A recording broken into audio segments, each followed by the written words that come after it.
30 Encounters was the first one with Richard Dreyfuss. Richard. Shuts Films is Mr. Holland's Opus. I've lost my Richard Dreyfuss, dude. Sean Connery. I still got the Sean Connery though.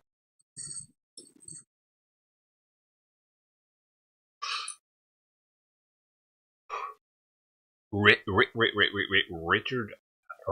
Dreyfuss. My name is Richard Dreyfuss. I was in such films as Mr. Holland's Opus. Oh, hello. I'm Sean Connery. I'm 007. 007. 007.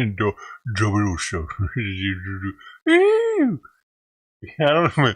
I had to listen to both of them. Shaken, not stirred, please.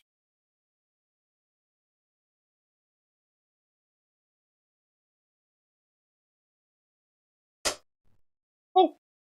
Hey, dude. What are we at on the percentage here? Let's see. There was at 80% before. 79. Interesting how it's dropping.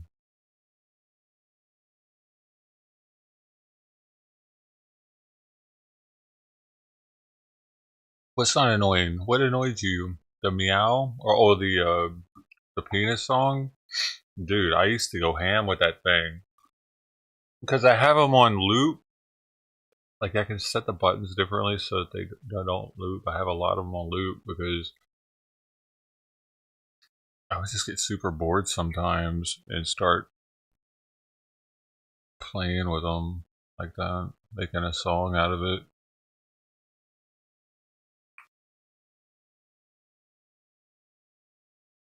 You weren't here for those days, man?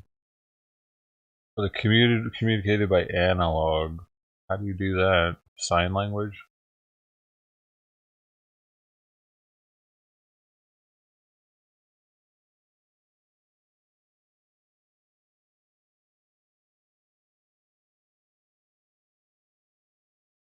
That name, analog. They used the resistors instead of ICUs.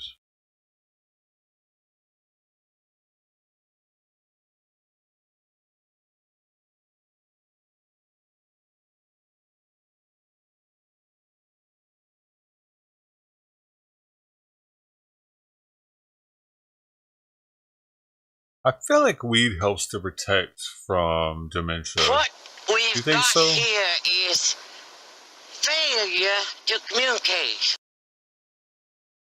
Maybe.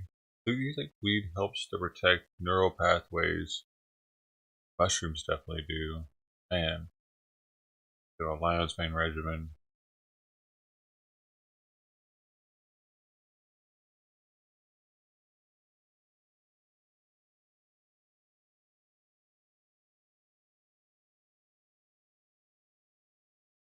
Chris Bronson, I need a Sean Connery one, man. Stick on the same page, bro. Simon ate all his food, y'all. Everybody give a clap. Y'all ready to eat some of these sardines over here?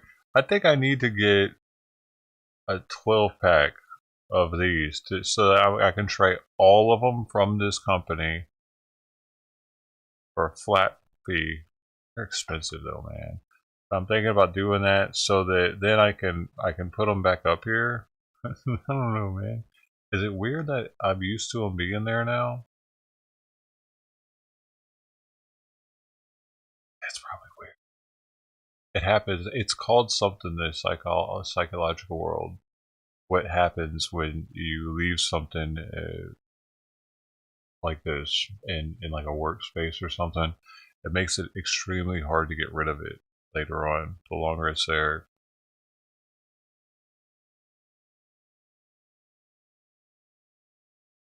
These cans of fish have been here like a year, dude. And they're not anything shabby either. Like these are $12, $13, $15 cans of fish, each one of them. This is like $45 worth of fish, probably, maybe, or roughly, for shipping.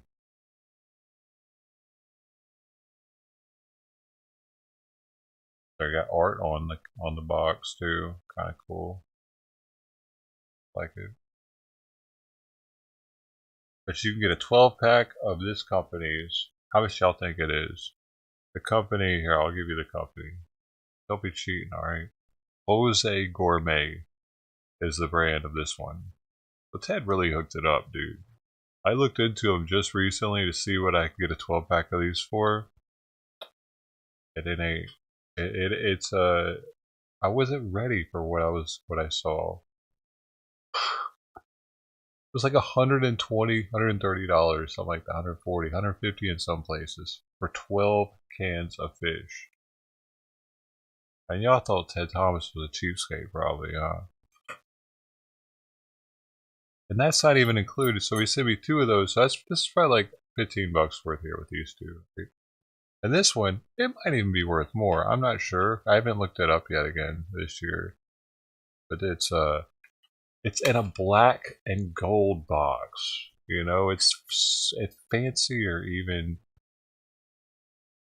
You gotta see it, man. Because I'm gonna have to eat these soon.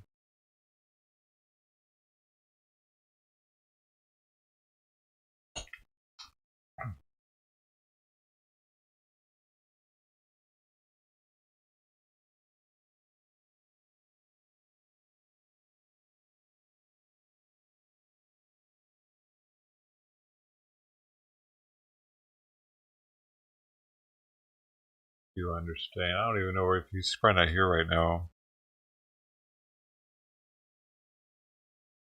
Yeah, these.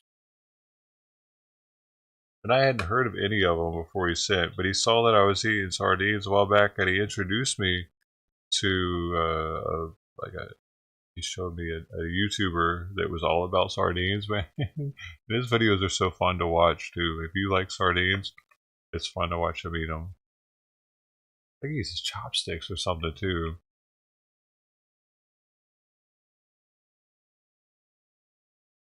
I'm trying to see where they're from, man. Where?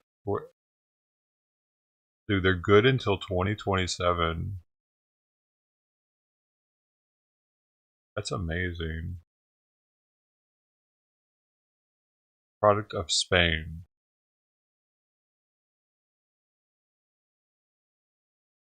And of course, I think these are Portugal. Wait. Let's see.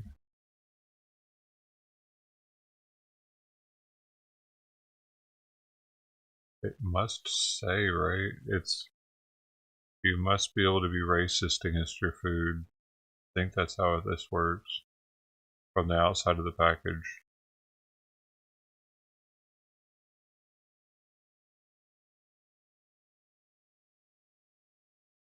Portugal. Product of Portugal.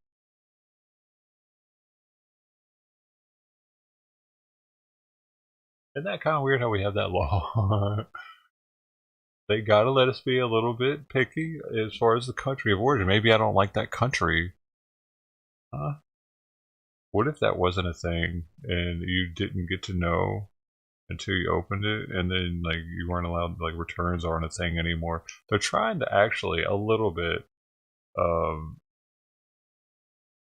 hinder our ability to return things. Is this back live? Alright, let's see what they're talking about. They're making some things harder to return. Good afternoon, Agent Urbowski. Good afternoon. Good to meet you. Good to meet you. Let's start finished with the GM data. I think they may have made things a little more clear, right? We don't really need to look at this cell. A lot of low cell phone pot towers plots now. We have the exact position of the car doing it. Pretty clear. First, she did an analysis of a driving tube. Dude, their fucking subtitles suck. Are you understanding any of it? Mine are way better. I'm totally confused trying to understand those subtitles. They're not showing enough of them. Okay, now look at theirs and now see mine, what I'm putting up, and see which one's better. Right, I'm turning theirs off. Mine are on automatically, but you're going to have to hear 906 time? Yes, sir.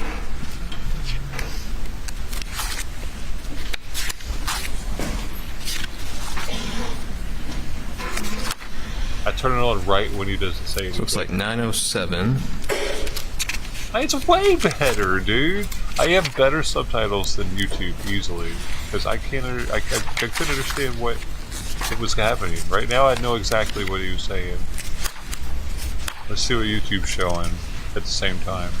To 9:22, so about 15 minutes. And do you need? I got 16 minutes.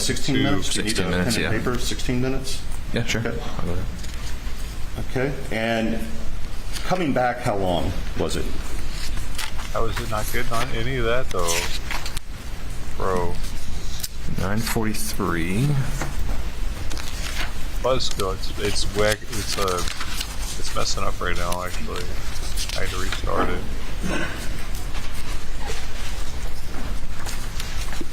About 18 minutes. 18 minutes. Mm-hmm. Okay. Approximately. Now it's winning. So the top speed and the way back we saw was a little faster, but it actually took a little longer to make the return trip. Is that accurate? That's correct. Okay. Now it's working. But now mine's not working. And you're referring to the same drive to Alameda and back. Okay. Exactly. Yes. Okay. Are you aware that Senior Special Agent David Owen did a test drive from Alameda to Moselle on January 3rd of this year? That's correct. I was in the passenger seat of that. And how long did that take? I would have to see the data. I don't remember. You don't have that? Which you don't one's know better? If it was, 17 minutes and 35 seconds? If I was presented with something, it could be, but I do not have that number in front of me.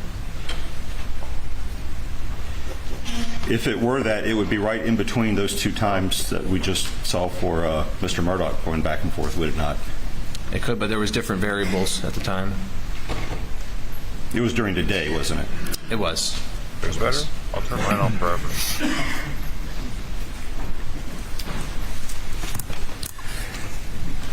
So on this way back, there's that little 80-mile-an-hour spurt. How long did that go on? I am unsure of that. It's just the data point is plotted. It doesn't give it just gives you a timestamp. It doesn't say for how long. In your experience, I think you talked earlier that you would respond to calls in a marked car with blue lights. Not a marked car, but an unmarked car with blue lights, yep. Is it extremely unusual for someone who's on a straightaway and a rural road at night to give it some gas on a little burst? A little bit of gas, but when it's 55 and you have deer and other environmental factors that play in. Yes, but it's not that unusual, is it, for someone to give it a little gas on a straightaway and a rural road? It depends on what a little gas is. But the overall speed that he went to get from where he was going, coming from to where he's going to, as far as you know, is in line with the test drive that you were in the passenger seat for? Hey, Thomas, shout out If that to is Ted. correct, what you mentioned, yes. It's like right in between those two, actually. Like I said, I don't have that test drive data in front of me, but Well, let's move on then to when he drove past that point where Maggie's cell phone was later recovered. And I think that may start on slide 23. 23? I bet they're delicious too. I only haven't had them because I didn't want to spoil myself because I had so Actually, many you go other back one sardines slide. to eat. Right. I knew he was going to ruin me with these, dude. So we're in slide 22, sorry. 22? Okay. I'm going to be So hooked on he's going high-end sardines after 37.2 that. miles an hour here? That's correct. And next slide. Now he's still approaching it at 42, so he's accelerating gently. Is that fair? That's correct. Next slide. Hey.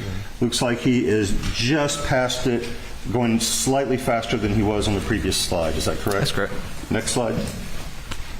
He's continuing to, now he's a good bit down the road there at 45, but is it fair to say he's continuing a fairly gentle acceleration? I would say so, yes. So what we saw as he passed it, he did not slow down and speed up as he went past that point. He continued his same gentle acceleration? Per the data, yes.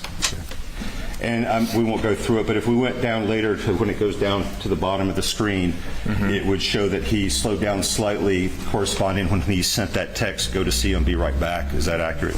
I believe so, yes. Okay.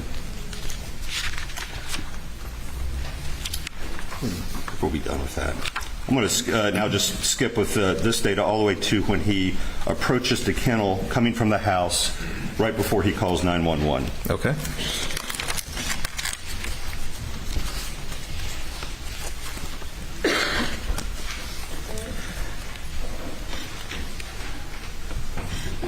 The direction he is driving as he comes right up, right before he parks, would he have his? Would he be illuminating the bodies of Maggie and Paul? Per the aerial that I'm looking, I don't know if you want to put it on the screen so we can show, but per the aerial, it would be coming around that curve and it would illuminate at least Maggie's body. Would the illumination, is it going back towards that space between the barn and the kennels where Paul's body was out? Like I said, this is just a data plot. But you could determine that, could you not, from just the last 2 points, because that would show you the direction that the vehicle is pointed. It doesn't say the vehicle's pointed that direction, it just says that's but if it moved from point A to point B, being a car, it would have to be. Yeah, but where it final rests, I don't know which direction it's But pointed. as it's moving. As it's moving, yes, you would think it would go Right. that So direction. the headlights certainly on Maggie. It would appear from the plot maybe on Paul as well. And does he park near Maggie's body? I do not know where he parked the first time because all we have is when the deputies arrived the second time. So on your plot. On the plot here. When he comes the first time before the 911 call, where does his vehicle stop in relation to Maggie's body? It stops before it. How close is it? I do not have a descriptive. Is it very close? Is it pretty much right there? I wouldn't say it's right on top of it, but it's very close in the area. So as he's pulling up to the scene, he can certainly see one, if not both, bodies on the ground, and he stops right next to Maggie. Is that fair? I'm just looking at the data provided.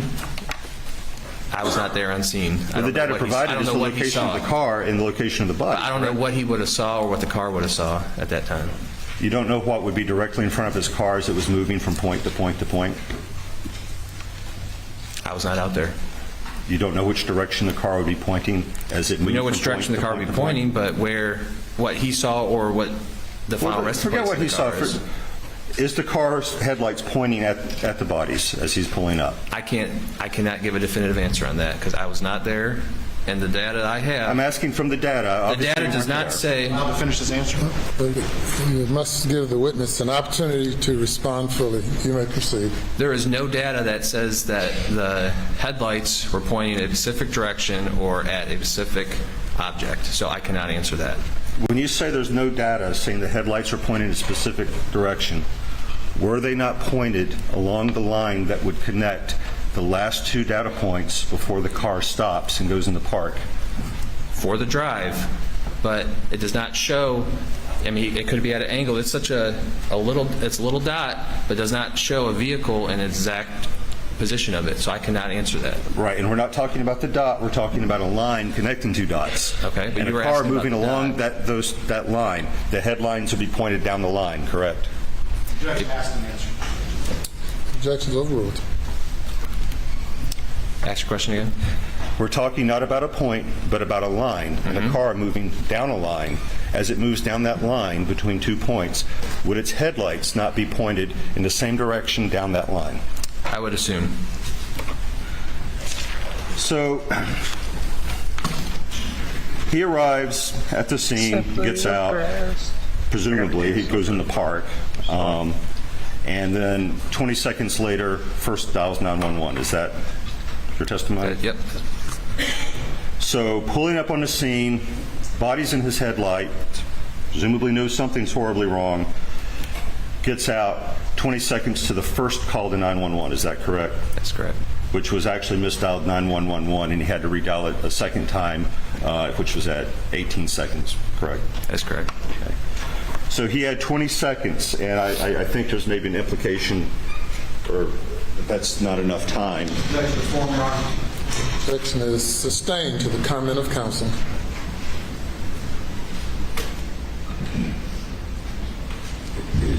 Sir, may I approach? Is this timer set for 20 seconds? It is. Okay. When I say so, would you please press the start button? Okay. Now.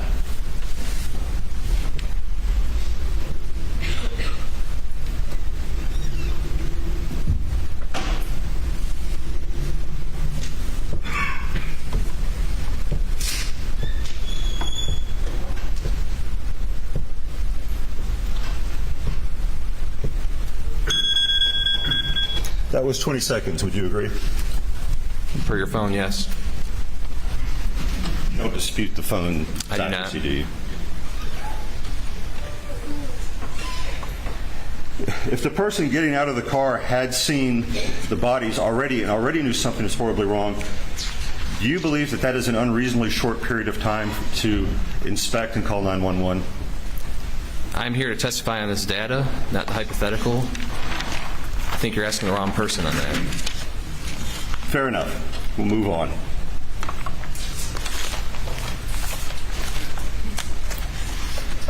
Okay, I'm going to turn to your condensed timeline, which I think is State's Exhibit 519.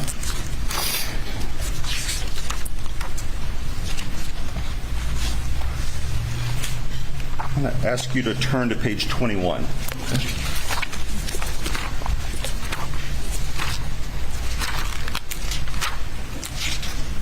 Okay. And towards the bottom, 9:06 and 20 seconds, it says Maggie Murdaugh's iPhone sideways orientation. That is correct. Meaning that her phone at that time went to a sideways orientation? So between 9:06:12 and 9:06:20, from the phone experts, that it started at 9:06:12 and it ended at 9:06:20. Okay. Those two orientations. I'll ask it this way. Okay. A second later, what would be the orientation of her phone? From a second from what? The 20? After that, yes. At 9:06:21. I do not know. Well, then what does this entry mean? If it doesn't mean that it... There's nothing that says 9:06:21 on here. Right. So what happened at 9:06 and 20 seconds? It finished its orientation change to sideways. What does that mean? So it went from a portrait. So let me get the phone. So it went from portrait to sideways. And until in those between the between 9:06:12 and 9:06:20, is that is what it's showing. That's why we have the little purple on the right hand side to show that it's connected. It's all one big sequence. Per our phone experts that have previously testified. So it would remain in portrait until the next. Remain in the landscape orientation until the next change? I am unsure of that. I'm not a phone expert, so I am unsure of that. I was given this data, and this is how it was relayed to me, and this is how I have put it in this timeline. Okay. So if you were to go to page 19, please. Okay. And the very last entry there, Maggie Murdaugh's iPhone vertical orientation. What does that mean? So this was all given to me from different, data sources. So how I read this is that the phone has turned to a vertical orientation. So I guess has turned to a vertical orientation, and because we have a sideways orientation and then we have a vertical orientation. Okay. Just keep scanning down until you get to the next orientation change for Maggie Murdaugh's phone, please. From page 19? Yes, sir. Okay. We're just looking for the next orientation change.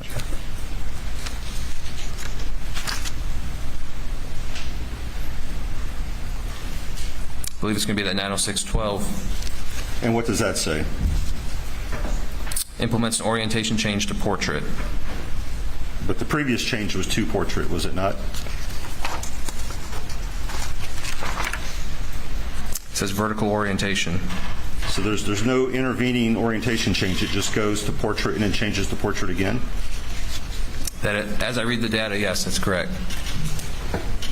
Like I said, I'm not a phone expert. I was given these different pieces to plot, and this is how they've been plotted.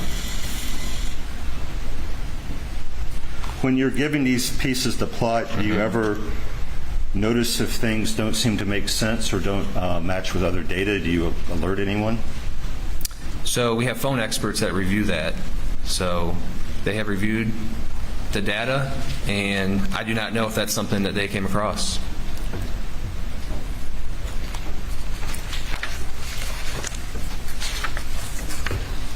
And you can't tell me with that last, or can you tell me this? The last orientation change here on page 21, is that the last change on her phone until the extraction at the SLED lab? I would have to go through and double check. Would you like me to do that? You may. Okay.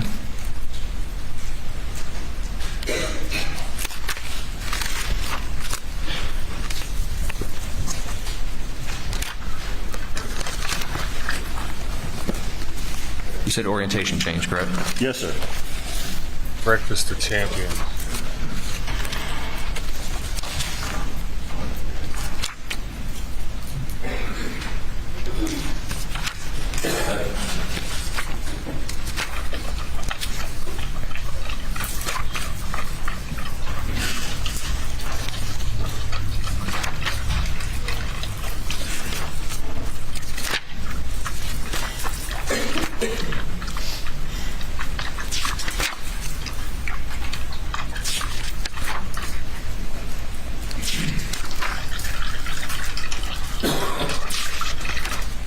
Per this condensed timeline, you are correct. That would be the last orientation change that I see noted.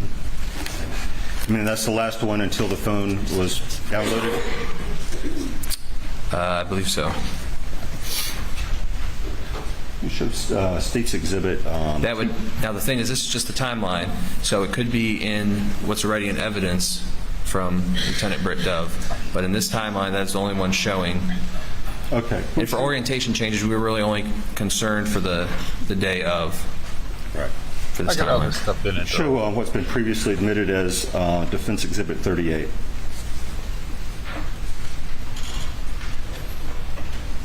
The Billy's Infinity Greens makes a big difference in And go to the last page. Huge. So huge. The This was Billy's previously admitted in evidence during the examination of Lieutenant Dove. It's a complete list of every orientation change recorded on her phone as of the extract. Is the last one listed, the very last one, the 906 orientation change? The 906.22 on the bottom? Yes, sir. That's correct. The 906, yep. The far bottom column. Yes. Can we show State's Exhibit 278? What, Simon? What are you eating now? Can I have this? This was also admitted in that examination. This is a photo taken in the SLED lab before the extract, actually 5 days before the extract. This phone is in portrait mode, is it not? The way I read it, yes, that is portrait mode. So that very last orientation change we saw was to portrait mode because there are no subsequent orientation changes. I assume so, yes. And not landscape as it says on this. The thing is, before this picture was taken, you have to remind yourself that, SLED got the phone, and then this photo was taken at a lab. Yes. So, I don't know. I don't know what happened. People, it's been moving around, manipulated. I don't. But we just looked at a complete list of all the orientation changes, did we not? It wasn't time limited to a particular day. It's everything on the phone. Like I said, I did not produce that document, so I'm going to have to go on your word on that. Let me ask this before we kind of move on from this. So difficult? It's been stated a few times in testimony, and I think you did as well, that you don't get an orientation change recorded from the screen. So my screen is off. If I turn it, like to get an orientation change, and it's off, if I just stand here for a while, however long, an hour, and without moving the phone, turn the screen on, will there be an orientation change? That is a technical question for an expert that we had up here yesterday. That I am not an expert, and I am not a phone expert. So where I'm going with that is simply, you don't know yourself in preparing this timeline whether the orientation changes that you're putting on here correspond with movement of the phone at that moment. I do not. I'm going off of data I was given from phone experts that gave me the data and it's been put on this timeline. Why is he even there, dude? point that what do you know, bro? I'm going to turn now to the timeline and really focus on the timeline for Maggie Murdaugh. And I'm going to skip, kind of close to the time that we're... Are you still on the condensed or the full? I'm going to be on the condensed the entire time. I'm not going to refer to the other one. Okay.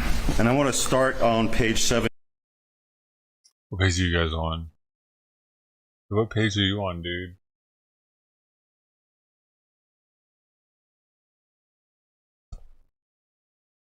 They just lost their stream, homie.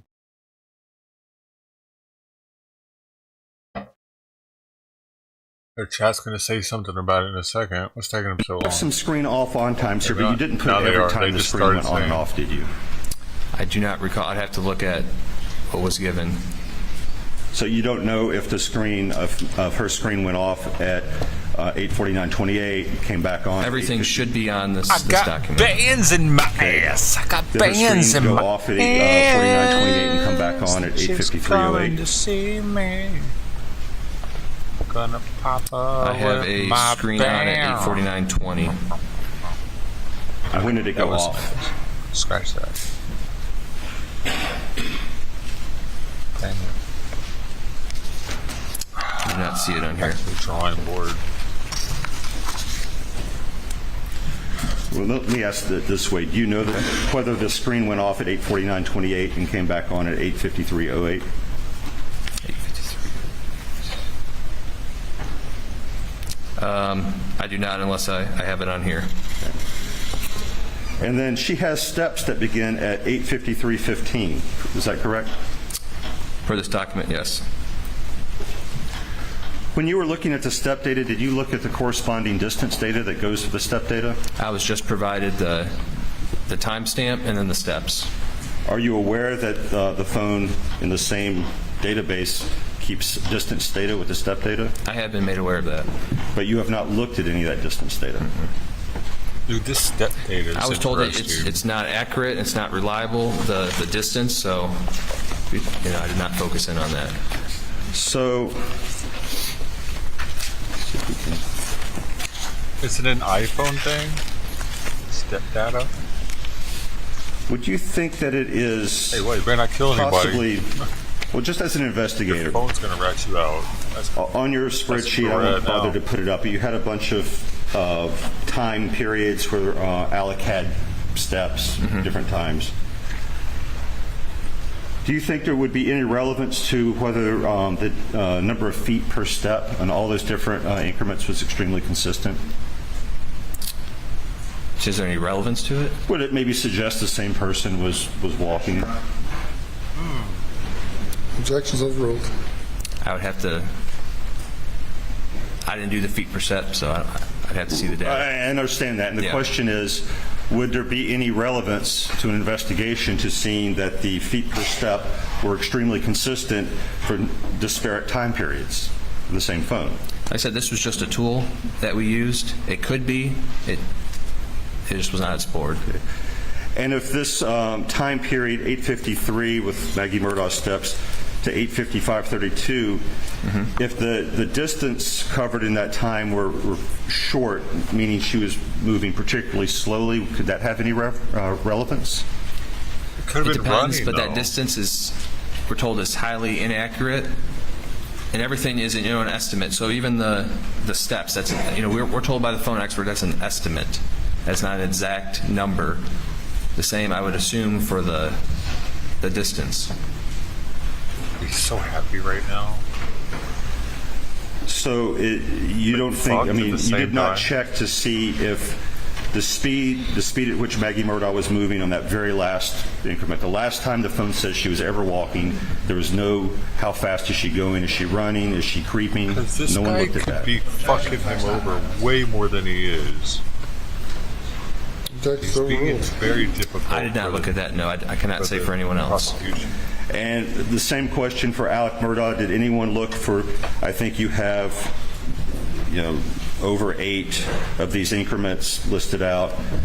Whether he was going particularly fast, unusually fast for him, unusually slow for him, the same speed he always goes. Did anyone look at that?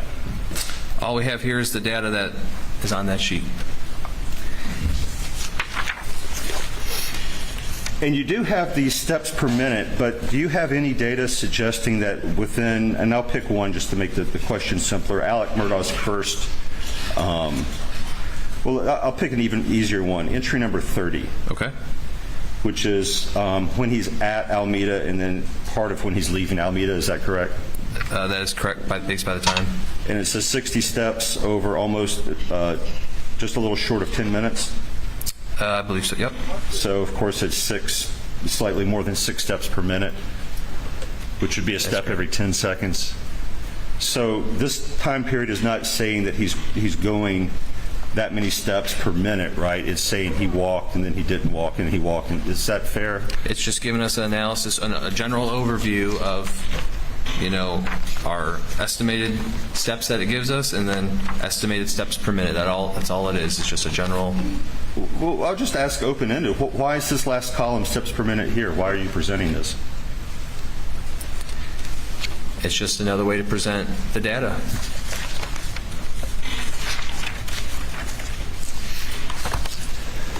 So turning back to, I think we were on page 19. Okay. And Maggie Murdaugh's phone is walking.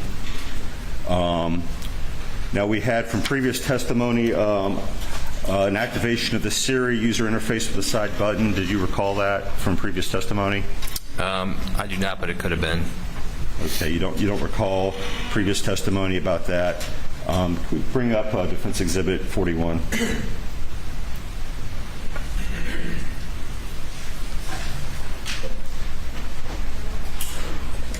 And there's a begin and end. It's all the same time there in the bottom couple rows. You can see 8:53:20. Mm-hmm.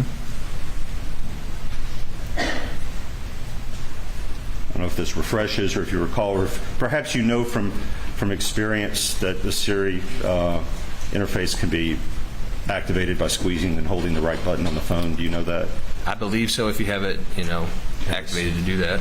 So the phone's walking. It's in somebody's hand. Now, this is something that's not in your timeline, but again was certainly discussed with Lieutenant Dove. 8:54:32, the screen comes on, and a couple seconds later, there's a camera access. Do you recall that? I do. Okay, and that's not on your timeline? It is not. Okay. Now, that came up in testimony with both experts, and I believe, do you recall Lieutenant Dove said that it was possible to find out what caused that, but he had not himself looked to see. That's correct. And I believe Investigator Grubb said he did not know why. Is that correct? I believe so. But it's knowable, according to the previous testimony? That's correct. But no one's checked to see? To my knowledge, no. And then after that, there's some orientation changes, and then finally the screen goes off, I believe, for an more extended period of time at 8:55:36. Calcium. Is that correct? That's correct. Vitamin D and calcium. Okay. Now, after this period, there's nothing else that happens with her phone other than missed calls and texts, except that final orientation change. Is that accurate? That's accurate.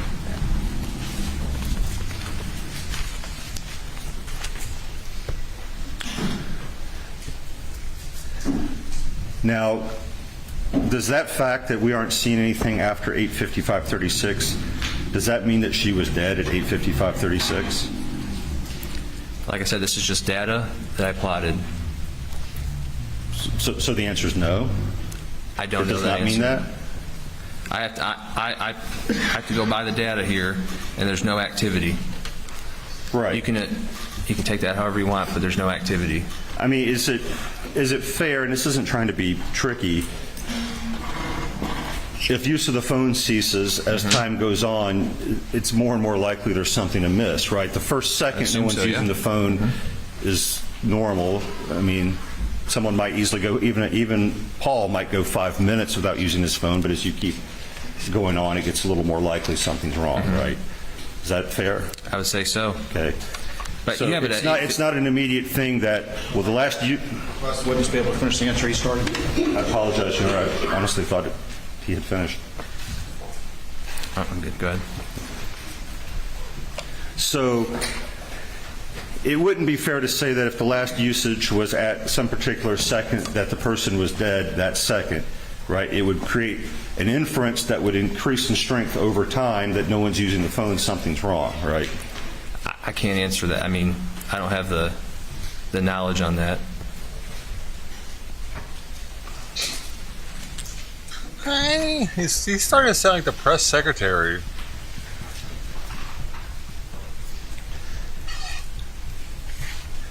Do you recall in previous testimony that Special Agent Owen said with regard to Almeida and I think a blue raincoat, that it would take, in his estimation, 5 to 10 minutes to dispose of evidence already wrapped up? Oh, come on. That deserved an LOL. I do recall. Get out of here. So to be consistent with the data you have here, well, let me ask this. How long with the test drives was to drive from the kennels to the main house? That's okay. I know we did various ones. I'd have to look at the data. We did at various speeds. I'll get that. It was very Minute, short. 15 seconds? That would be a lot, I would say. Yeah. Catman T. Oh, he was here earlier. So, and we know that Alex's phone is at the house, right, from 8. It got left at the house. That's... G33. Where were you It's last not, night? it's not going anywhere since it was up the house with the family. I just show no activity on it. Right. You can assume it is at the And house. Twitch 2 days ago. But it started showing activity again at 9:02 and 18 seconds. He's the only one there. That's when the steps start. No. That is correct. 283 steps. So from that 8:55:36 to 9:02 with a minute and some seconds to get up to the house, you would have like 5 minutes if it were him to do everything and get back to the house in his house to the phone. 5 minutes. I think you're missing that the phone was actually locked at 8:49 for Maggie's phone. So the 8:55:36 is just when the backlight is off, but her phone locks forever at 8:49. But it's moving around, right, at 8:53. You didn't look at the speed at which it's moving, but that could tell us something. There's a Siri activation. I'm just asking my question, Your Honor. What's the question? Her phone is moving around starting at 8:53, comma, there's a Siri activation near the start of that time, comma, and then there's a camera activation during this time, and some orientation changes, and then it goes off. Is that all correct? That's correct. Okay. And you don't know how fast the phone is moving during that period, but that is known, just no one has looked. Is that correct? So everything is estimation with the phone. It does not track your exact, speed or distance or steps. It's all estimated. So exact numbers is unknown.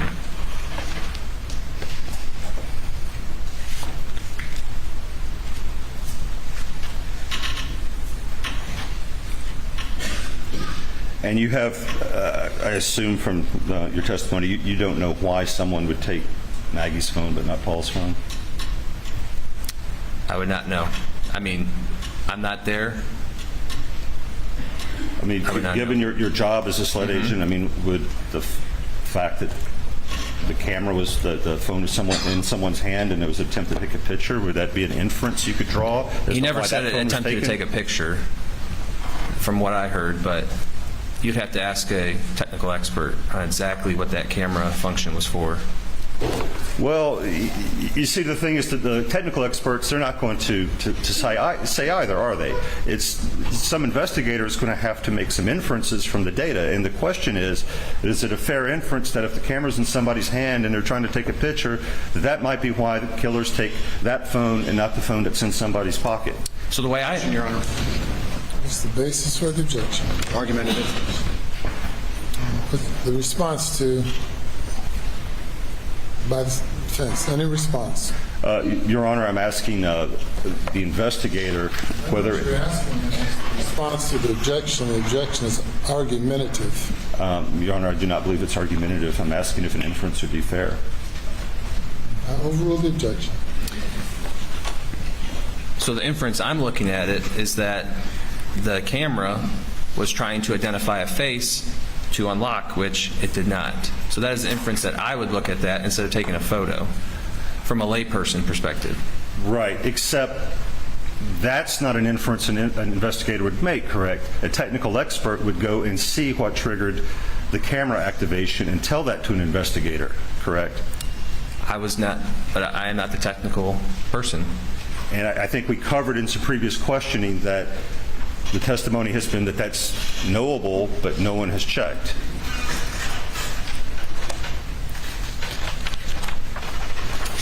What is going on, man? Kind of There's switch some over crooked shit happening. To Paul. Okay. And just to sort of summarize everything up, there doesn't seem to be any missed activity until the unread text message from Rogan at 8:49:35. Is that correct? That is correct. And is it correct that his screen does not ever come on again until after the 911 call? His screen coming on? Yes, sir. I believe it dies shortly after at like 10:30, so, 10:36. And I'm aware of the screen coming on after the 911 call, but I'm asking, did it come on at any time between this text from Rogan and those after 10 o'clock times? Let me just double check.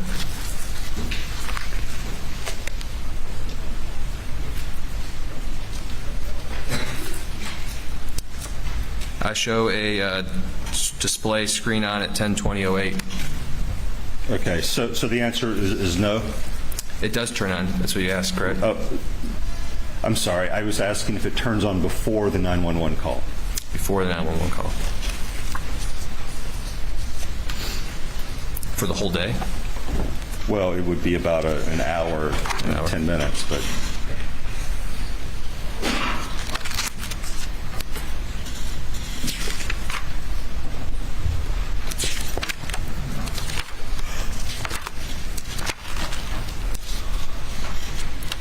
I'm not seeing a screen on before the 911 call. And that 9 to... Right.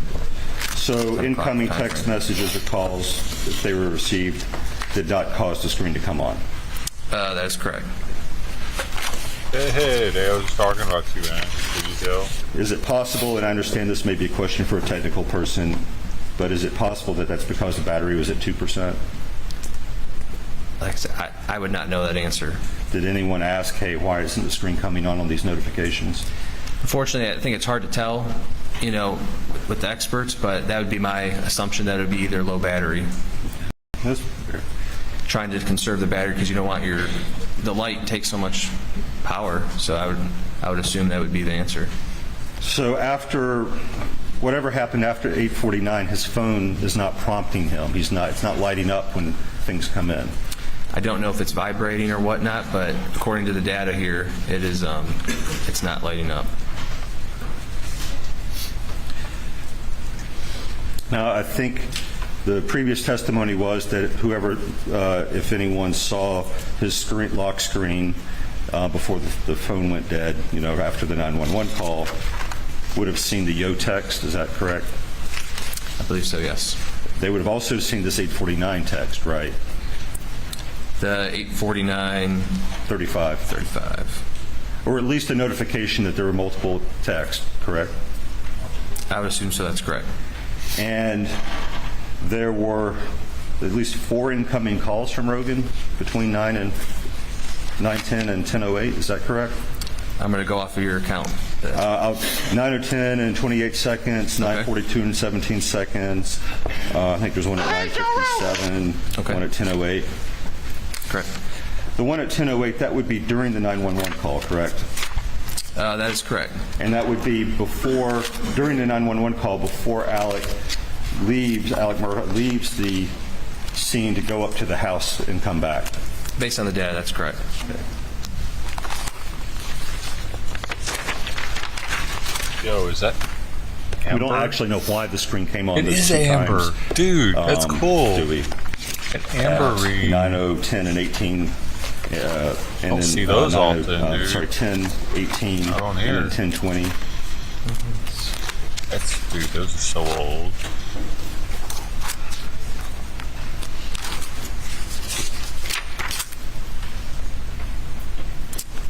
We do not. You know how long the screen stayed on those times? I do not have that. You don't know if it was 12 seconds? Okay. At the second one of those, the 10:20:08 screen on, doesn't the Alex Murdaugh's phone indicate he's walking at that time? Mark, what's up, man? So we have a start time and an end time. Doesn't mean he's walking during the whole time, but that is what the Was phone. this the start? I'm sorry. Let me just ask: is this the start?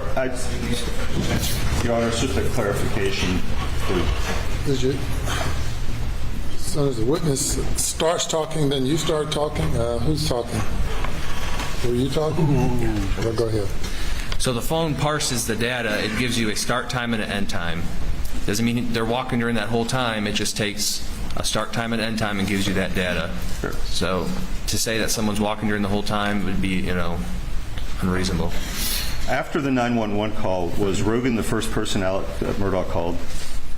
After the 911 call? Yes, sir.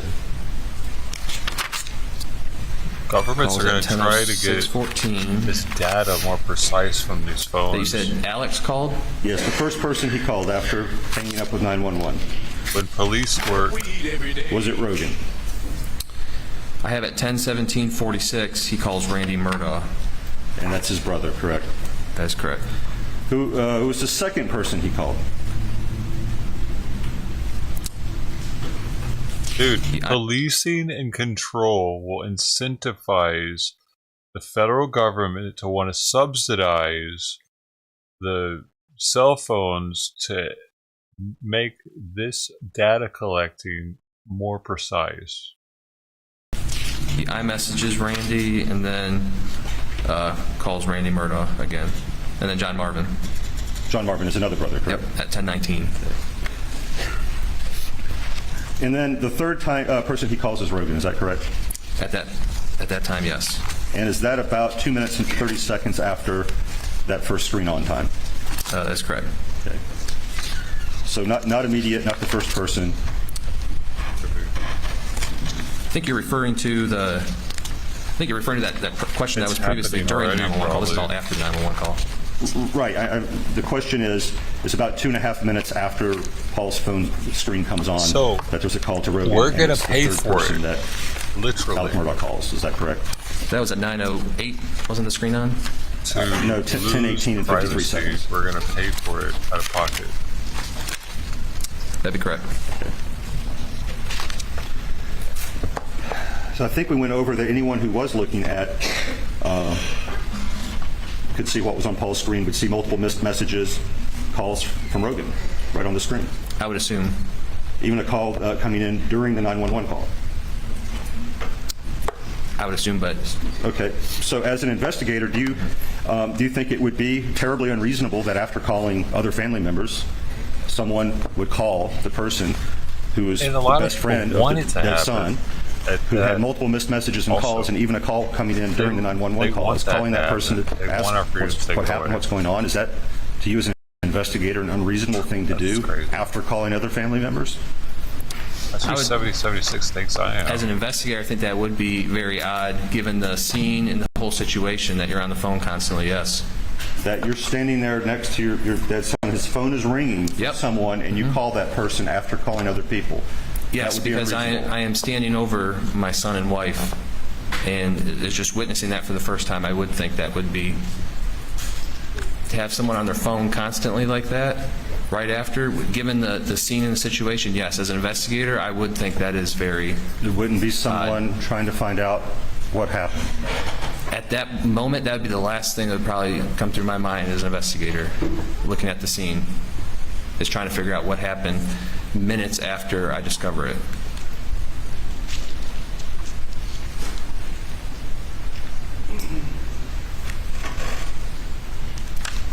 I'd be in a state of shock if that was me personally. And speaking of a state of shock,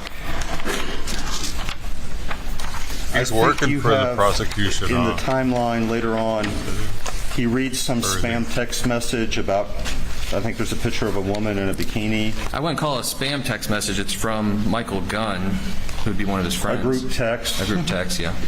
And then he Googles the name of a restaurant in Edisto Beach. Is that correct? That is what comes up on his phone extraction. And doesn't he also call a videographer he hadn't spoken to in years? Can you give me a page number to refer to? Yes.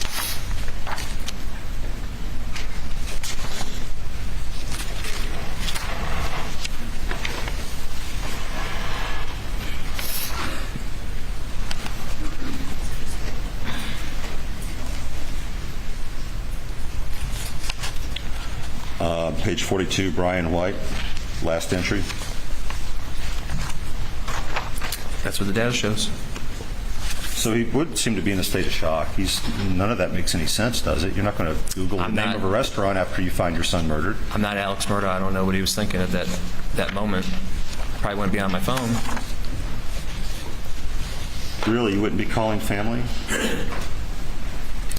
I might be calling family, but I wouldn't be. The testimony was that Rogan was family. If you ask a question, if you want him to answer, you have to give him an opportunity to answer. Proceed. I would not be Googling and doing other things with my phone, no. You think he was, do you believe he was Googling a restaurant, or do you think he was fat fingering the phone because he was in shock? I have to go off of the data, and that's what the data shows.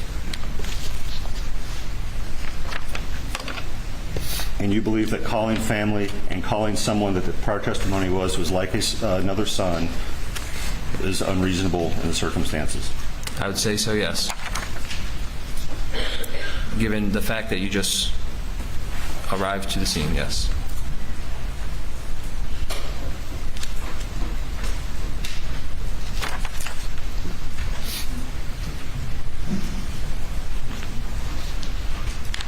And had just arrived back to the scene, had actually been there at that point 15, 20, 25 minutes, correct? That's correct. I'd be doing anything I could to help my loved ones.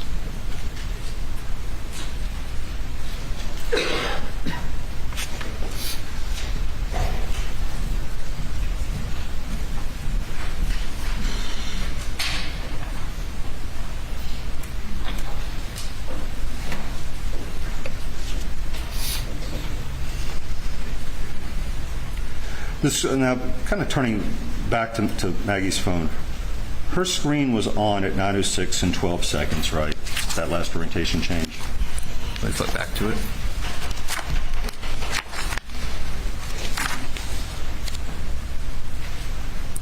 You said her screen was on? Yes. What you said? Yeah, her phone was locked, but her screen, yeah, for the orientation from previous testimony, the screen had to be on for it to log the orientation changes. So there was some movement of the phone between 9:06 and 12 seconds and 9:06 and 20 seconds. That'd be my understanding given previous testimony. Correct. And in this period, 9:02 to 9:06 and 47 seconds, Alec Murdaugh is walking, I think, 283 steps in that time period. In that timestamp period, correct. Yeah. But her phone is not. No one's walking with her phone, correct? The phone is not logging any kind of steps. I don't know if someone's walking with it, but it's not logging steps at that time. But at that time, Alec Murdaugh's phone is logging steps. His phone's logging from 9:02:18 to 9:06:47. I believe her last log was in the 8 o'clock, the 8:53 to 8:55. And at 9:06 and 14 or 15 seconds, Alec Murdaugh calls her phone, correct? That's correct. So he calls her phone while walking. We're in a period in which his steps are being recorded by the phone, to be specific. There's a begin time and an end time. He could have stopped walking a couple seconds, couple minutes into it. It doesn't give us that precise data from these phone distractions. And that time period that he stops walking is 9:06 and 47 seconds, correct? And the car, the Chevy Suburban, starts a second later after that, right? From the data, correct. So it's a fair inference that he ends that by walking to the car. getting in and turning it on. I'm not sure when exactly he got in the car or how long he was sitting in the car before, but this is what the timestamps show, and this is what the vehicle start time shows, and the end time for the steps. So his phone is stepping, walking, while he calls Maggie's phone, which is moving, but not stepping with him. Is that what the data shows? That's your inference on the data, but... Well, I mean, breaking it down, his phone is in a period of steps, correct? Unknown when there is steps during that period. His phone is in this time period of steps, correct? Correct. Her phone is not in any period of steps, correct? Correct. Her phone in this time period where the phone call is coming in, 9:06, 12 seconds, 20 seconds, there's some motion because there's an orientation change, correct? That's correct. And he's calling the phone during this period that his phone's in steps, right, at that moment, right? Stop saying weird shit like that, Nine. You've been warned so many times, dude. What is this shit? But his phone says there's this period that he's walking, and in that period, between the start and end times, he's calling her phone.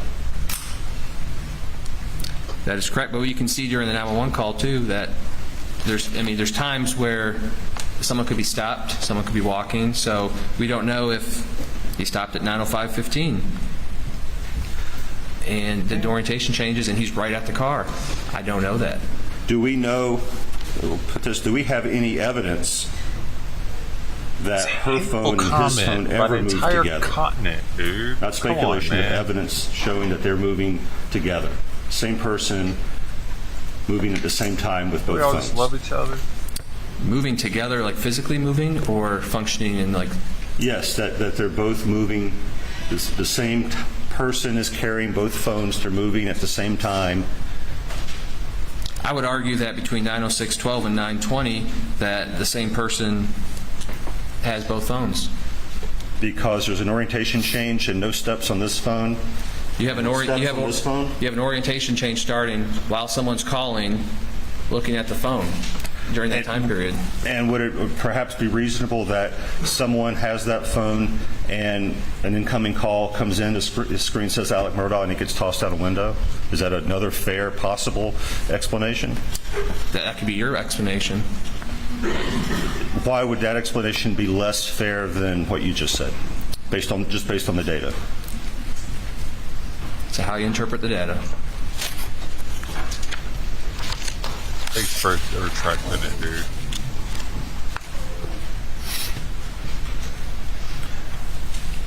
On the drive to Alameda and back, did Alec take any detours from the expected route? Not that I could see. The route matched up with his interviews.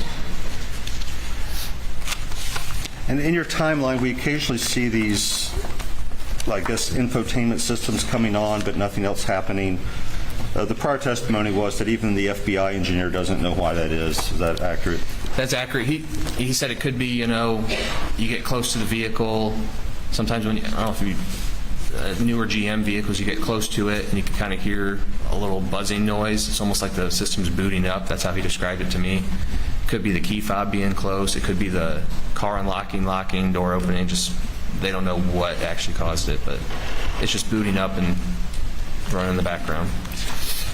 When you were looking at the sort of going in and out of park data, did you look at the data for other days than June 7th? I did not. So you wouldn't know whether on other days there are periods in which it seems to go in and out of park repeatedly in a short period of time? I would not. You wouldn't know if that happened on 6/4, 6/5, or also 6/6? I would not, no. I was focusing on June 7th, 2021.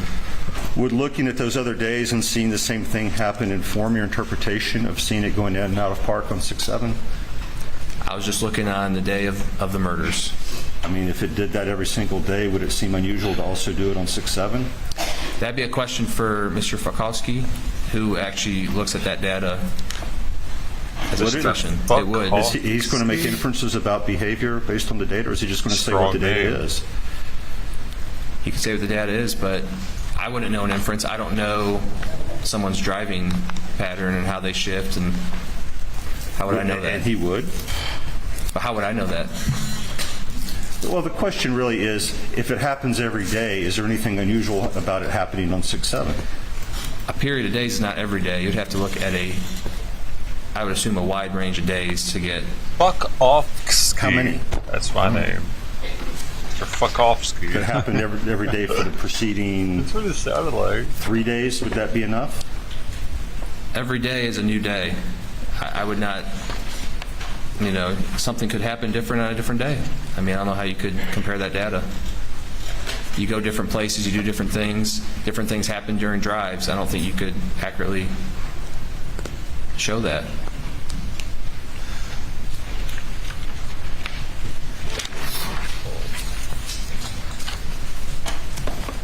I'm Mr. Fuckofsky. Fuck out of here. I love it. I'm using that.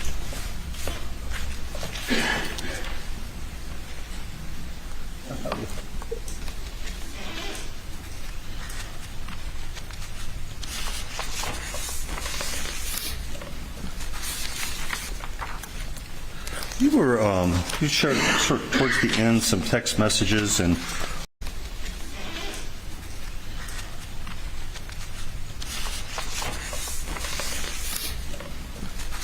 see what we're looking like on the poll.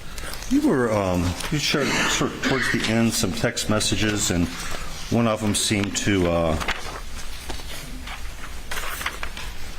make a reference regarding possible drug use. Do you remember that?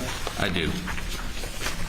You can tell that from the data. And that was dated May 6th. Dude, these phones are getting too high tech. Do you have the copy pulled out? You can tell by the phone. Are you referring to the text from Paul Yes, I am. to Alex? It went close into his I have face. That's when he was May 6, 2021 at 10:52. And then there was some Google searches by Maggie Murdaugh. That is correct. Are you aware of a text from Alec regarding pills to Maggie on May 7? Oh, what? I would have to see the text. I'll show you what's been marked as defense 138, which I believe. Oh, Maggie was his hookup. Oh. Yep. Maybe she's going to cut him off. I am very sorry that I do this all to you. I love you. Yep. Objection. No objection to the exhibit, Your Honor. No, I would offer what's been marked as defendants 138. Let's admit it. Okay, Alma. Maggie was his pusher.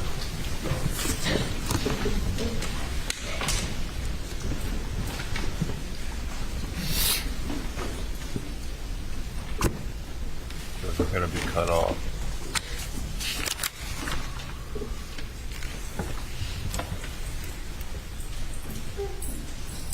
So this was Mr. Murdaugh's response to being confronted about the pills that you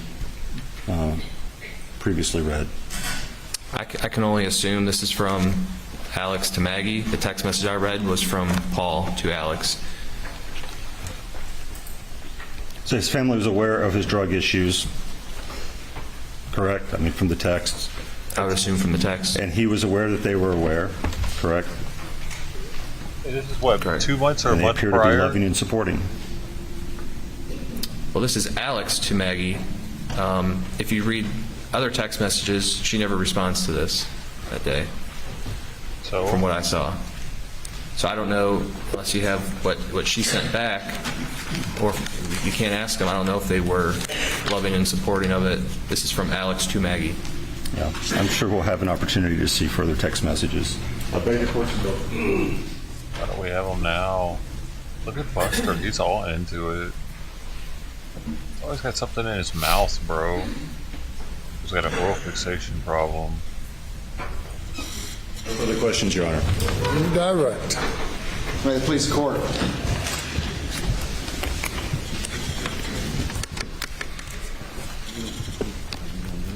He looks like a fucking comic book character or something, dude. Buster. Archie comic. Not like a Marvel superhero or anything. Alright.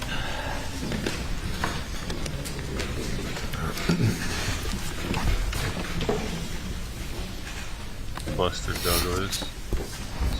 As a boxer, isn't it? Ladies and gentlemen, I have you go to the jury room for a short break. Dude, he was big late 90s or early 2000s.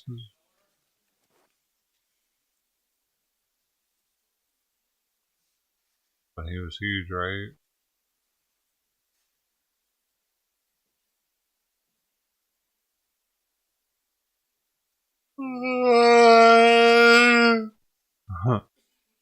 Did you feel the energy with that? If you did that at the same time, that means we're connected. We'll be in recess for 5 minutes. All rise. Why?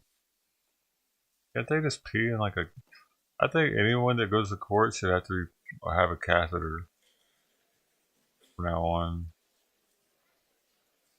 Gotta get a bag put in for the entire court, however long you do it. If it's a month or 2 months, gotta keep putting a catheter in every day. Because we need to measure your urine output to see if you're drinking enough. If you have any dehydrated jurors up in there, they ain't thinking straight. They might get it wrong, fuck it all up. Hydration is key.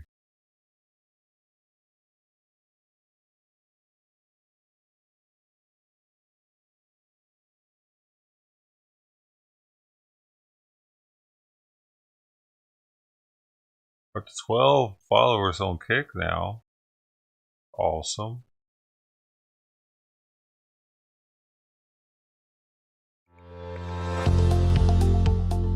Would you like to wait? Well, guess what? We'll be right back. You can wait for now, as long as we have to.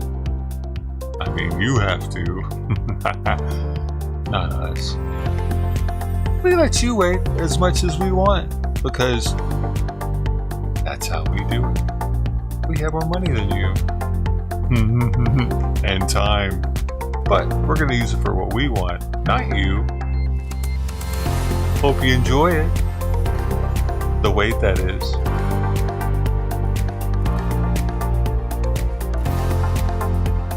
You too could be one of us. You're gonna need more money though. Good luck.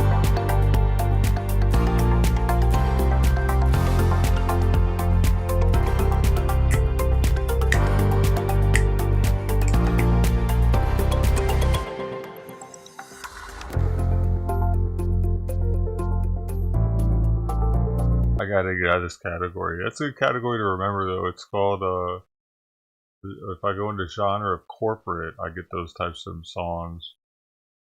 Let's go into fantasy. Let's see what we're looking like in there. Oh, that's not fantasy life. Oh. Oh. Oh. It's like a Christmas song though. Oh, it is a holiday song. What's this fantasy? But still Christmassy. Why is fantasy so Christmassy?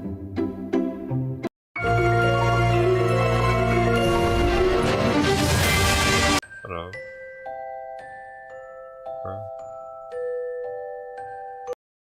That's just like a bedtime song. Alright, I don't like this genre. Oh, wait a second.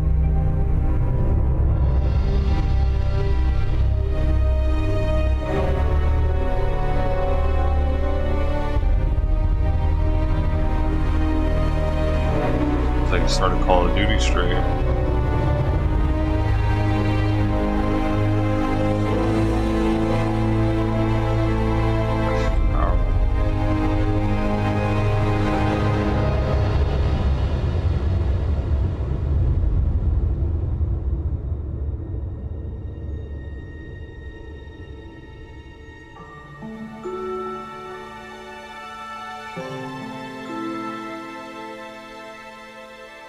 No, it does this for long as I said earlier though.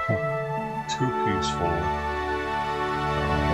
At first it worked. You got too peaceful, bro. Okay, let's go into a different genre. Now, turning fantasy off. I'm going into. Let's go into funk. Oh my gosh! Knock it off, bro. That's too loud.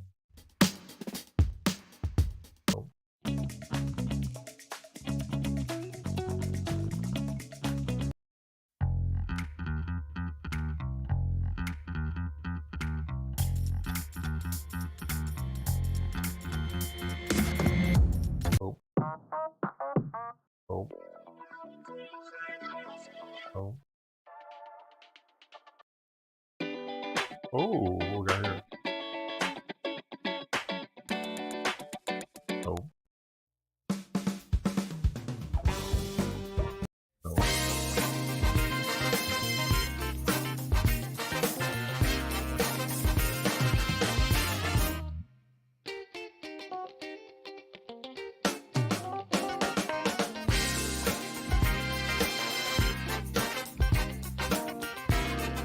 See that?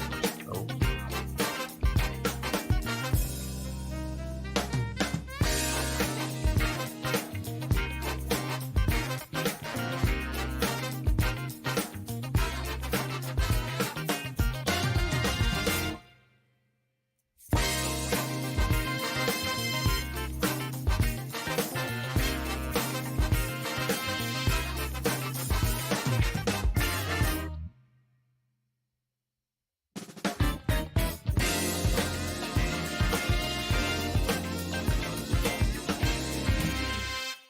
I kind of like that one though.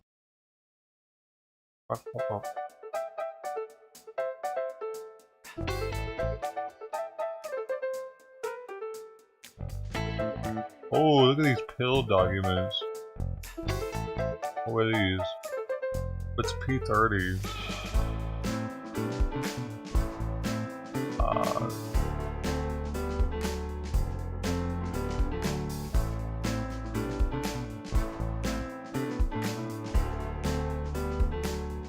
Dextromethorphan. Oh, he had the Dilaudid, bro. Wait a second. With. Wait. How much different shit was in there?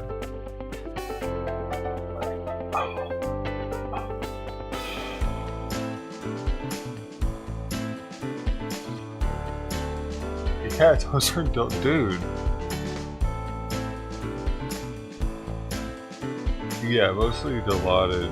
Well, and it's a sleepy time. Doxylamine. I don't know what that is, but it seems to be a nighttime. And acetaminophen, but 15 milligrams dextromethorphan.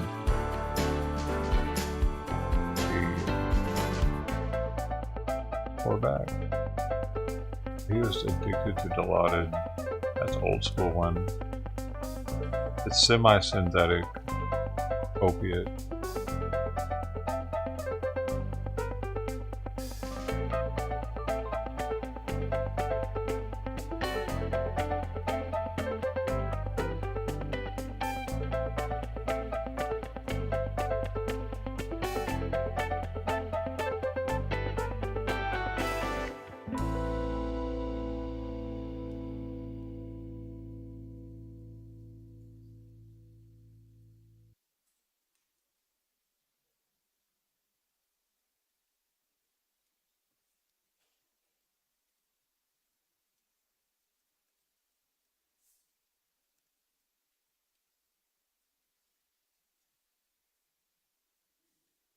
With the sleeping pill in it? Bro.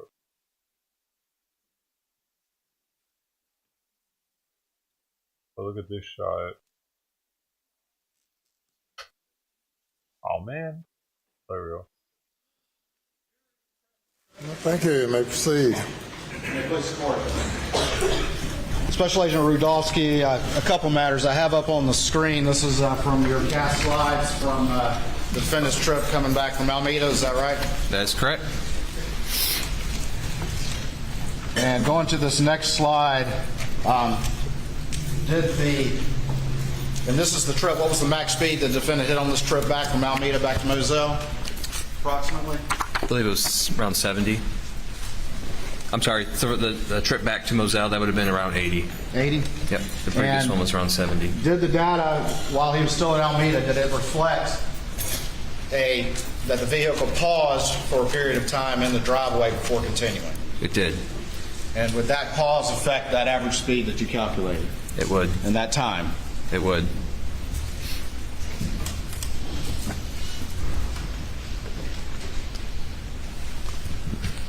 I want to go to page 22 of your condensed timeline.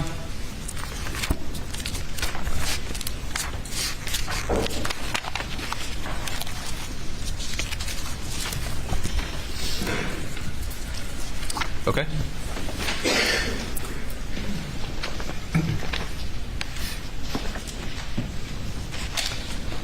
And up at the top, tell the jury what time period the data reflects that Maggie Murdoch's backlight was off.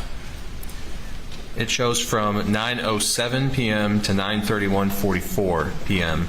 And during the entirety of that time period, does the data reflect that her phone was also locked? It does.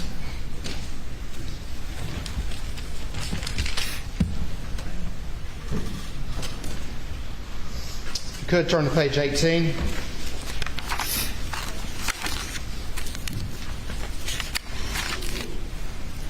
Page 19, my apologies. Okay. From 8:53 to 8:55, what does the data reflect? Any steps logged on Maggie's phone? The data reflects Maggie Murdoch's iPhone shows 59 steps logged. Can the data tell who was holding that phone during that time period? It does not, no. If you could turn to page 39, please.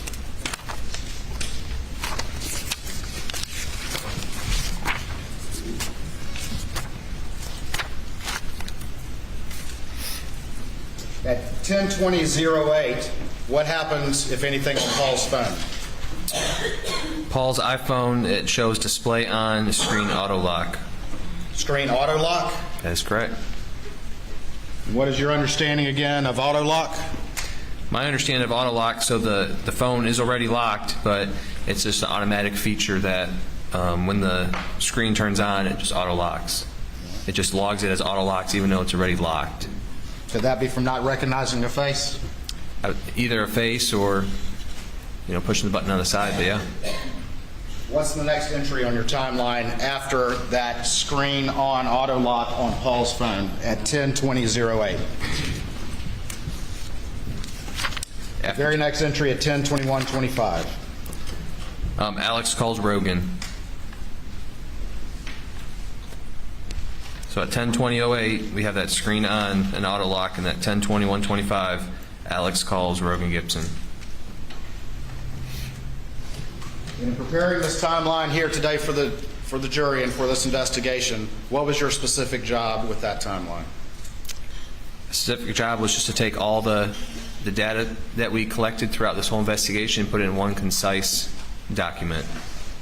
Synthesize it together in one timeline? That is correct. From multiple sources? From multiple sources. Provided to you by experts? That is correct. Thank you, Special Agent Dawson. Anything further?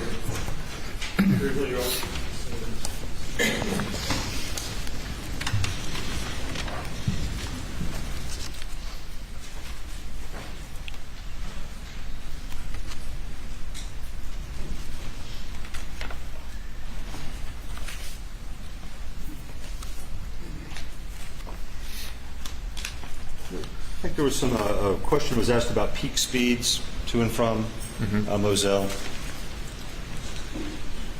Did you look to see if he passed anyone on the way there or back? What do you mean passed anyone? Like a vehicle? Yes, that his car passed another vehicle on a two-lane road. I don't know how I'd be able to tell that with this data. So you don't know if a very fast peak speed was simply gunning it to pass another car? I do not. But at that late night hour, I would think that'd be with the area, not a lot of people out. I mean, that's just total speculation. You don't know if there's another car out Just there or like not. yours is total speculation that he passed someone. You don't That'd know. be correct. Yep, I do not know. Yeah. You don't know if there are any other cars out there to pass. You don't know if he was passing another car. You just don't know, do you? I do not, just like with your first question. And you also don't know why Paul's phone, the screen came on those two times at 10:18 and 10:20, do you? I do not physically know. That second time that the phone came on was at that moment, Alec was actually on the phone with John Marvin, correct? At what time? The second time that the phone came on, 10:20, and I believe it was 8 seconds. So at 10:20 and 8 seconds, that's when we have the display on. And at 10:21:25, Alex calls Rogue. And at 10, when the display comes on, at that very second, Alec Murdaugh was on the phone, his phone, with John Marvin, correct? If you do the math, I believe so, correct. And this was also during a period in which, according to his phone, he's walking around, though again, we don't know if he was walking that exact second. But it's during a period of steps, During correct? a period, correct. Walking around on the phone with John Marvin. No further questions, Your Honor. You may step down.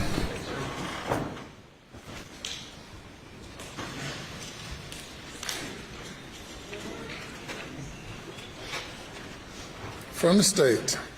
Your Honor, as discussed, we request a very brief recess for housekeeping matters.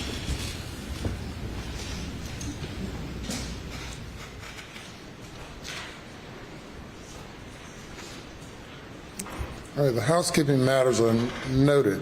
Any further witnesses by the state? Not at this time, Your Honor. State rests but for the housekeeping matters. The housekeeping matters, and then, yes, at that point, the state would formally rest. Yes, sir. Ladies and gentlemen, we'll have you go to the jury room for another break. Please do not discuss the case.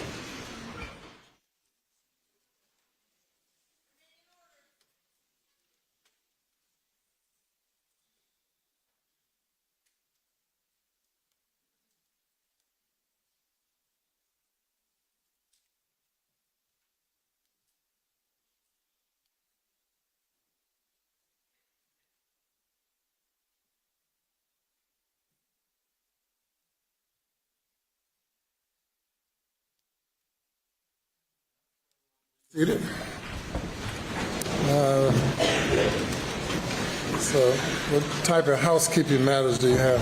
I just wanted to do, as my practice, is just one final exhibit check, make sure that there was nothing missed. It will just take a moment, Your Honor. All right.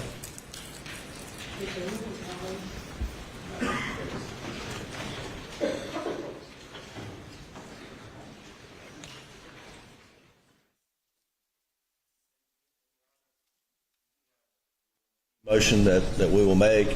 I mean, perhaps we could do it while the jury's out, but then he can formally. That's why I did it in the manner in which I did it. We'll do it that way. Okay, thank you. Yes.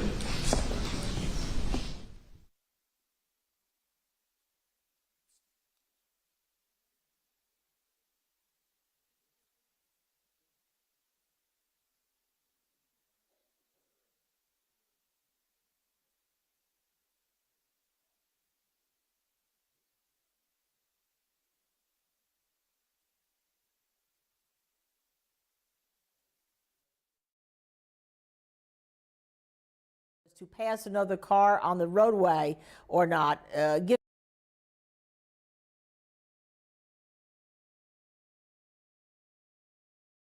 slammed a finger in the bathroom door just now. Index finger, first knuckle, first joint. Just barely missed it.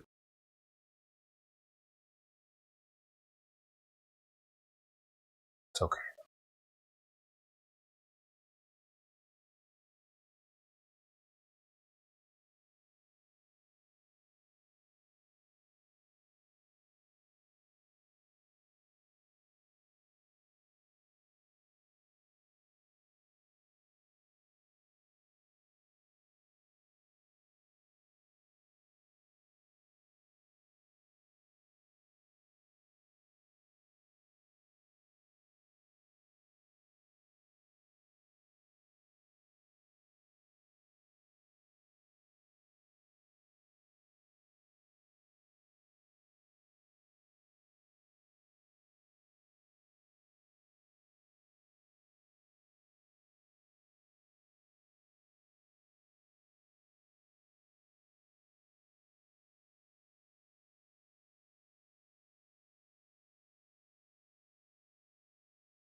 How long is this going to take?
Are they going to come back with defense or what? Like, they didn't really give a timeline on this, did they?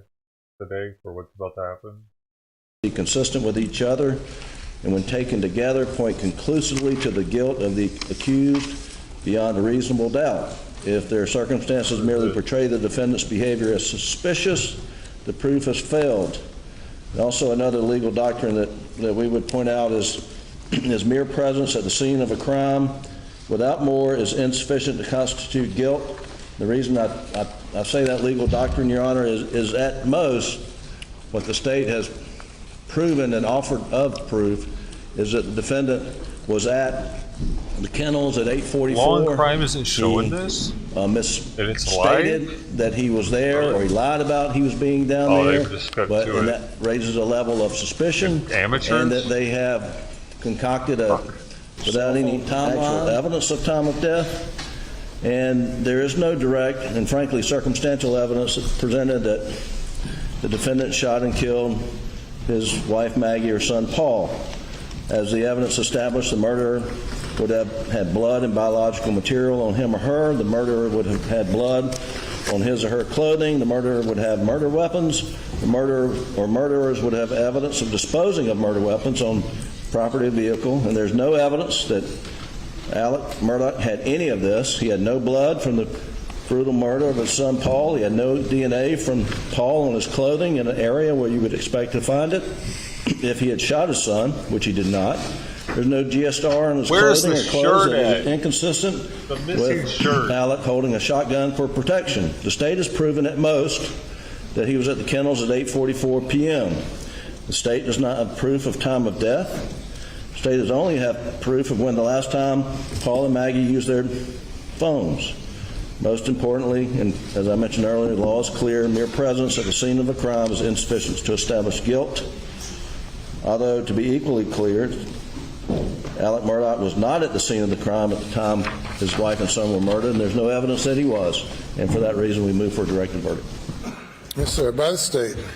Your Honor, looking at the evidence that's been presented by the state, first of all, without detailing every bit of evidence, there's been ample evidence of motive evidence presented in this particular case.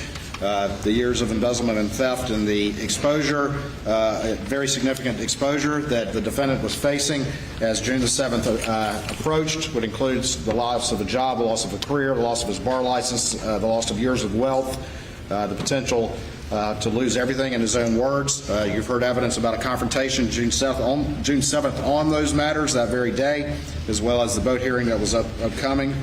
And the effects that would have. Also heard extensive evidence of the defendant's financial condition on that day as it moved forward. Also evidence, Your Honor, of his ongoing narcotics addiction and how those particular things were relevant to what was going on as it related to the victims. There's been evidence, and again, as Your Honor is aware, the evidence must be taken in the light most favorable to the state, that family weapons were used to murder Maggie and Paul. You've heard evidence from the defendant's own mouth about a missing shotgun, and of course we have extensive evidence about the missing blackout, that being the replacement gun. Of course, you've heard evidence that the defendant claimed that was missing at Christmas time, but there was evidence from Will Loving that that gun was present and being used, including at the side of the house as late as turkey season, just a couple months prior to the murders. And that from the firearms expert that the cases found around Maggie's body were cycled through the same weapon. The murder weapon cycled the same cases as weather cases that were found at the side of the house, consistent with what Will Loving testified, as well as at the shooting range across the street. You've additionally heard that the same exact brand and weight of ammo that was used to kill Maggie was found throughout the property, as well as the same buckshot and birdshot ammo as well. There's been evidence presented by the state as to the defendant's trip to Alameda and his interaction with Shelley Smith after the murders, as well as the bringing the raincoat in. Additionally, that he left and moved his dad's truck in the four-wheeler, and that the raincoat contained high levels of GSR. There's been evidence presented in this particular case inconsistent with the defendant's statements to law enforcement, multiple changes of clothes that particular day, as well as evidence from Blanca that the clothes that he was wearing in the Snapchat video were never seen again, as well as the fact that the earlier clothes that he was wearing were not seen either. You have evidence that the defendant claimed that he was unaware that Maggie was coming to Moselle, or he did not ask for that, but you've heard evidence from multiple sources, including a text message that he specifically asked the victim to be present on that day. Your Honor, he was found in possession of a shotgun that cannot be excluded as a murder weapon that also had Maggie's blood on it. And then, of course, Your Honor, we have extensive phone and other digital evidence, and I don't need to reiterate the last witness, but that's been presented from multiple witnesses and multiple sources of a timeline. The defendant, of course, claimed that he was never at the scene, and the evidence shows, pursuant to the state's theory and reasonable inferences therefrom, that he was at the scene, contrary to what he told everyone who would listen. Just minutes, he's at the scene with the two victims just minutes before, under the state's theory and a reasonable inference from the evidence, the victims were killed. Additionally, his conduct in the timeline after that, there's a number of reasonable inferences about that are consistent with the defendant's guilt. And to summarize a month's worth of evidence, that is the summary. I'm happy to address the timeline more, but I know that Your Honor just heard it in great detail. There's a motion for a directed verdict that's made at the end of the state's case. The court is concerned with whether there is any evidence, either direct or circumstantial, which reasonably tends to prove the guilt of the accused, or from which the guilt of the accused may be fairly and logically deduced. In this case, we have had, is it day 20 now? I guess 18 days of direct and circumstantial evidence. And the law makes no distinction between the weight or value to be given either direct evidence or circumstantial evidence. Nor is a greater degree of certainty required of circumstantial evidence than of direct evidence. Cases can be proven by direct evidence, circumstantial evidence, or a combination of the two. At this stage of the proceedings, there's evidence to support a guilty verdict if it is believed by the jury. I therefore deny the motion for a directed verdict. Dude, the judge just say he's guilty, kind of? A little bit. Rock and roll, Your Honor. He's like, there's evidence for him to be guilty. If they want to think that, right now, I can see that. That's what I heard.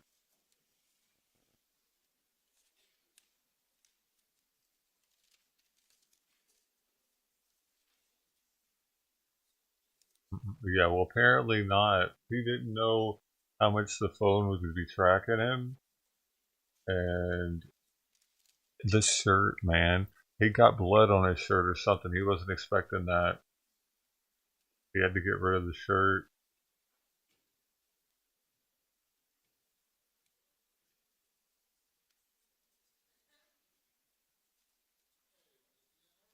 That shirt, man. Where's the shirt? And let's see. You can bring the jury. And he doesn't know where it is, too. Bring the jury. There you go. I don't know. I don't have it in that shirt. I just have... my shirts just disappear, you know? Especially on days where my family members are shot. My shirt just disappears. Forget about it. It's a big deal. You can't prove I did a thing. But the jury's going to use that. One of them, you know what I mean? All of them. You gotta know. YouTube's already spoken, dude. He's 80% guilty on YouTube. That's pretty high. Very good. Madam Forelady. How's the jury doing? Doing good. Very good. YouTube has spoken. You have heard the state's case. It is now the defense's turn. And you may call your first witness. All right. Coroner Richard Harvey, please. Yeah, go look. I'm sorry. You know what you were for? Okay, good.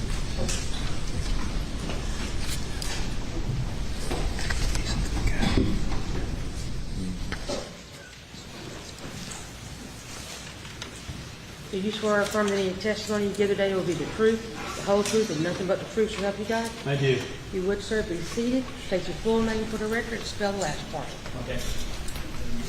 And before we begin testimony, I think Mr. Waters, you're going to formally rest. May it please the court, Your Honor. In the matter of the indictments of the defendant Alec Murdaugh for the murders of his wife Maggie and his son Paul, the state of South Carolina rests. The state is rested, and now it's the defense's turn. Yes. State your full name for the record, please. My name is Richard Harvey. And Mr. Harvey, you are an elected official here in Colleton County? Yes, sir. I'm the coroner of Colleton County. Okay, and briefly describe your duties to the jury so they understand what a coroner does. We basically investigate any death that occurs outside a hospital, any death that dies within 24 hours of admission to a hospital, any emergency room death is reported to the coroner's office as well. And primarily our responsibility is to do an investigation as to the cause of their death, including medical records, autopsies, and that's basically my responsibility, is to determine what the cause of death and the manner of death is. So,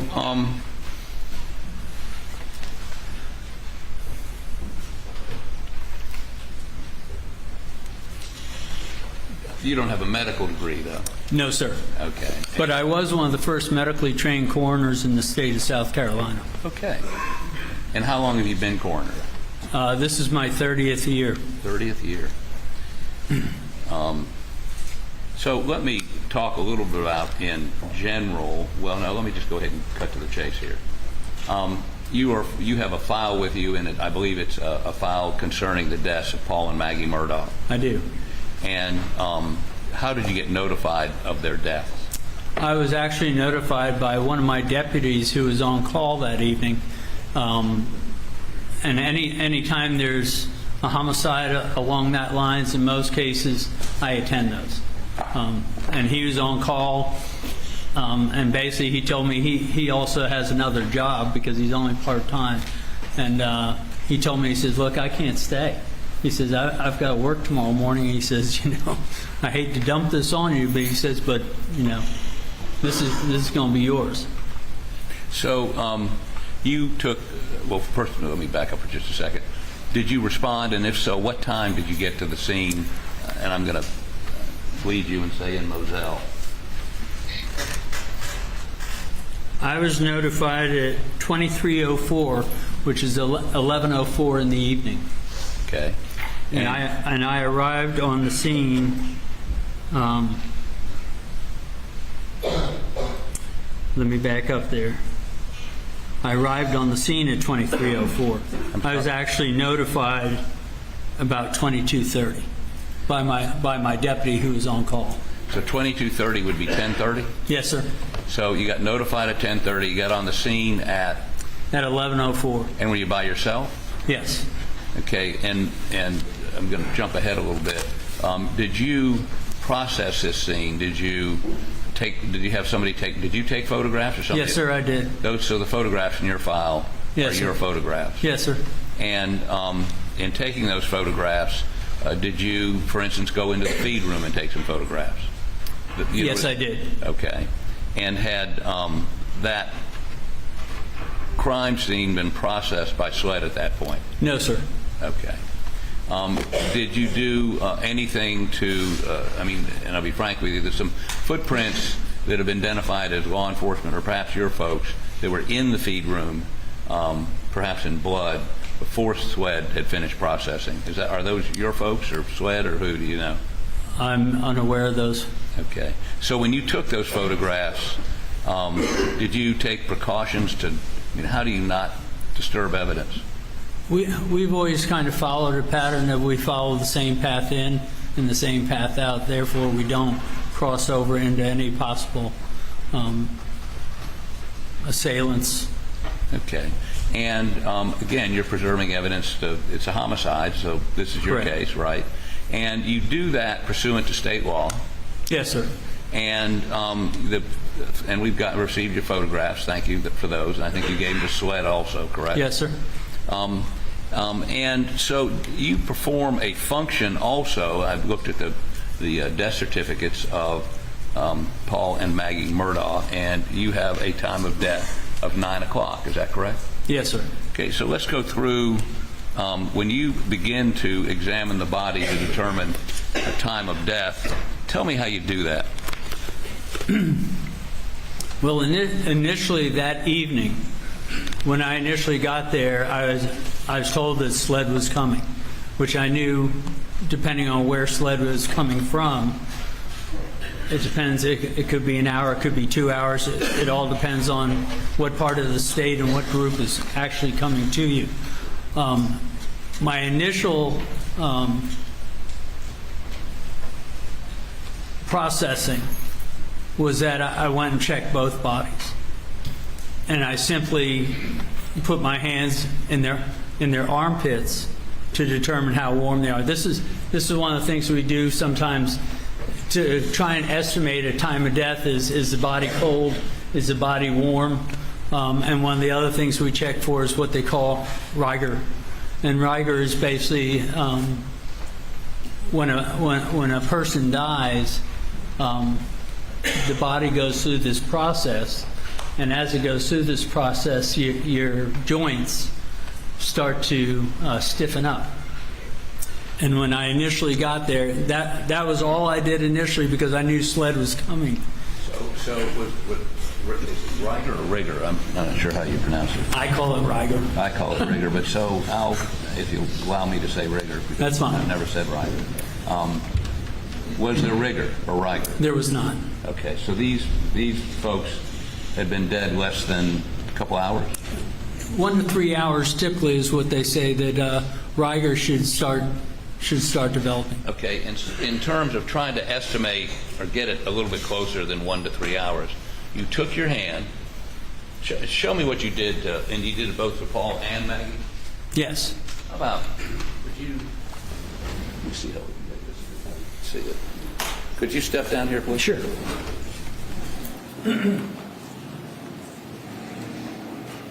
And they were laying on the ground, both of them, right? Yes, sir. And did you move them? No.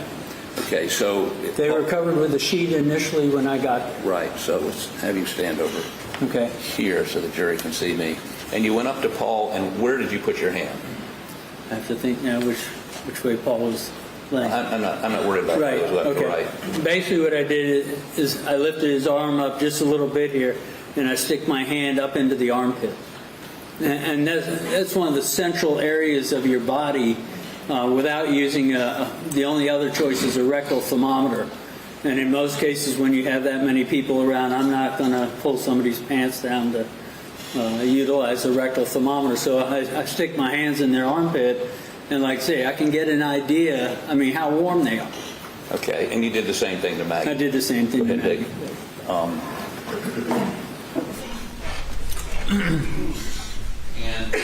And you concluded on your death certificate 9 o'clock. That's strictly an estimation. That's a guess. It's a guess. Okay, could have been 8:30. Could have been 8:30. He should have used the 10 o'clock. thermometer so he could be more Exactly precise. what time this happened. You know? Do you carry a rectal thermometer to do dang it. specific measurements? Well, usually what I'll do is I'll get it from fire rescue, the ambulance, and I'll borrow theirs. And yes, I do rectal temps. But you didn't do it on that. But we didn't do it that night. No. Why? What the fuck? And that's the reason the death certificate says 9 o'clock. Right. That was an estimation from what I found as far as the warmth of the body. Dude. Thank you for indulgence. I could have known the exact time of death if he'd have done that, but he only knows roughly because he did the armpit test instead because people were there. What the fuck is that? Really, dude? They could have used science. Instead, all they had was this analog hand temp checker. No control at all over the information. I just want to make sure that we understand each other. Your statement of 9 o'clock. Fired. You're fired. It could have been 8 o'clock. It could have been 8 o'clock. Their death could have been the result of being shot at 8 o'clock. I basically looked at 2.5 hours from the time that the call came in to the time I actually got there. So they could have been shot at 10 o'clock. Could have been. Or any time in between. Yes, sir. Thank you, Coroner. Please answer any questions. By the state. Yes, sir. He's fucking fired. Get him out of here. Drag him by his mustache. You did not use rectal or any sort of thermometer on that night? No, sir. And isn't it true that the best way to determine the actual time of death, particularly in a violent homicide, is to take the temperature? Yes, sir. Correct? Yes, sir. And the temperature decreases roughly at a rate of 1.5 degrees every hour. Right. Correct? Correct. Depending on And it's ambient also temperature. affected by the ambient temperature. Okay. in the Correct. area, Yes, sir.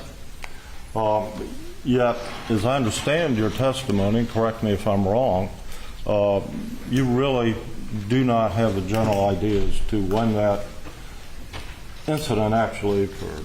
That's right. Yes, sir. That's true.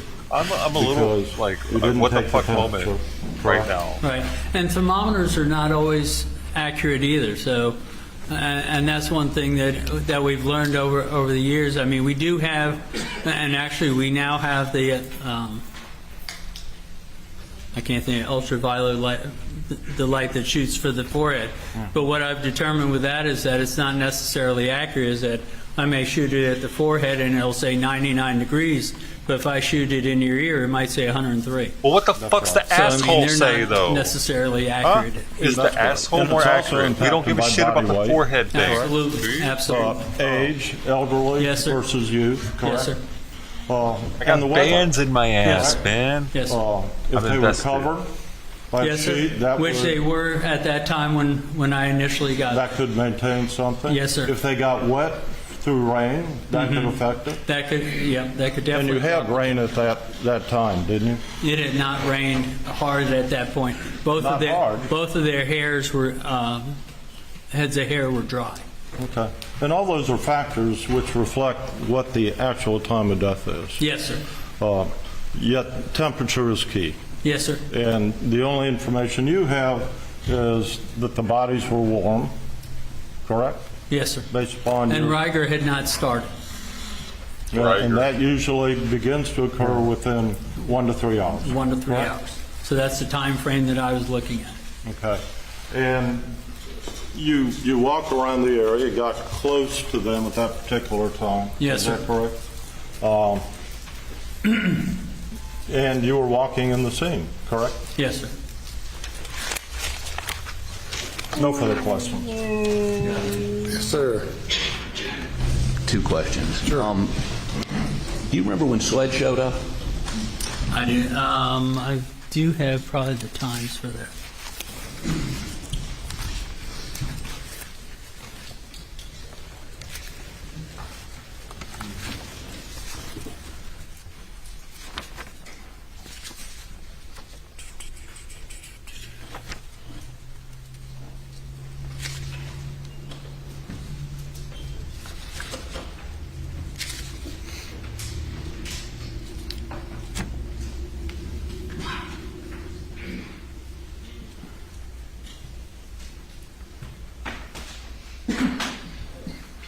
Hard for the money. Bum, bum, bum, bum, bum, hard for the money. It does feel like a cover-up-ish, doesn't it? Especially with that last witness, it was difficult. I did not see SLED on here, though. Let me perhaps ask another question. Okay. Was Carleton County already there? Yes, sir. Okay. Were there Carleton County detectives there? Yes, sir. They're... Okay. Did any of them talk to you about time of death? No. Did any of them ask you what your examination revealed? No. Did any of them ask you how you came to your decision of the time of death? No, sir.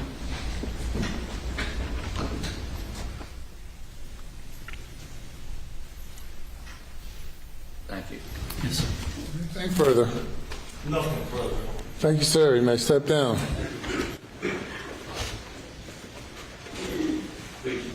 Yes, sir. Shailene Tyndall to the stand, please. Come forward. Yes, sir. Okay. Come on down.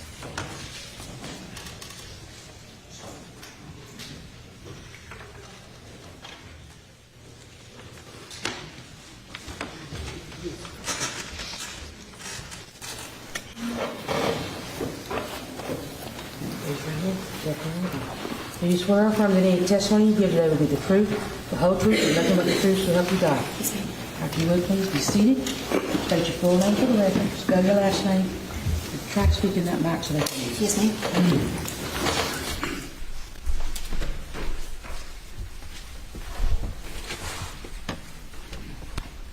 I'm Shalane Tyndall, SHALANETINDAL. Talked on the phone a couple times, Yes, sir. but we've never met, have we? No, sir. Okay. I appreciate you being willing to come here on such short notice today. I know you've got other things to do. So, where do you work? I work for the Gallatin Sheriff's Office as public information part-time, and then for my full-time position, I work for the nonprofit blood organization, the Blood Connection, as the divisional logistics coordinator and calendar specialist. Okay. My glasses, I'm sorry. So, back on June 7th and 8th of 2021, what was your job? What was your job back then with the I was solely the public information officer at the Sheriff's Office at that time. Carleton County Sheriff's Office? Yes, sir. Okay, I want to show you a document and see if you can identify this. I think the easiest way to do that is, hold on one second, I'm sorry.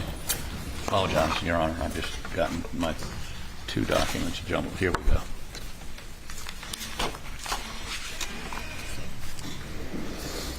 Have you seen this document before?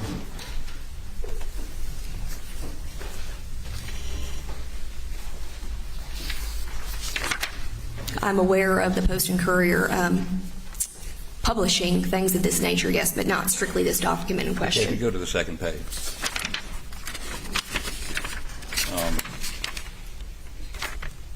Now, does this, if you look halfway down the page, does that, there is a quote in here from you, correct? Yes, sir. Is it accurate? This quote was actually coordinated between SLED and us at the time. We received multiple inquiries from the media, and per the sheriff's standard protocol, anytime SLED is in charge of a case or investigation, it's standard procedure to reach out to them and coordinate something with them. Okay, so the quote from you, this is on the morning, this is the Post and Courier on the morning of June 8th, and the quote contained by you in here. We'll get how that was put together, but is it accurate? The quote wasn't by me. It was a joint information from SLED and the Sheriff's Office. Sheriff spokeswoman Shalane Lowe's referred questions. So, but you were part of the release of this statement? Yes, it was a joint. Okay. Your Honor, I'd like to offer this into evidence. No, could I look at it, please?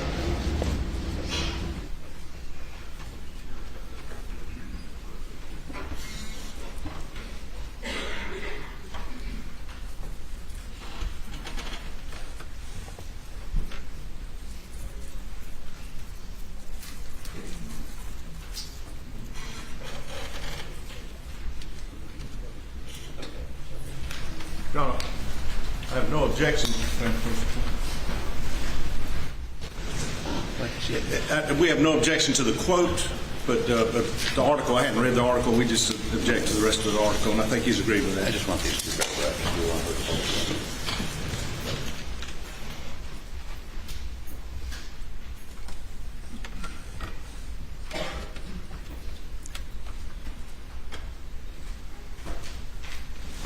No objection.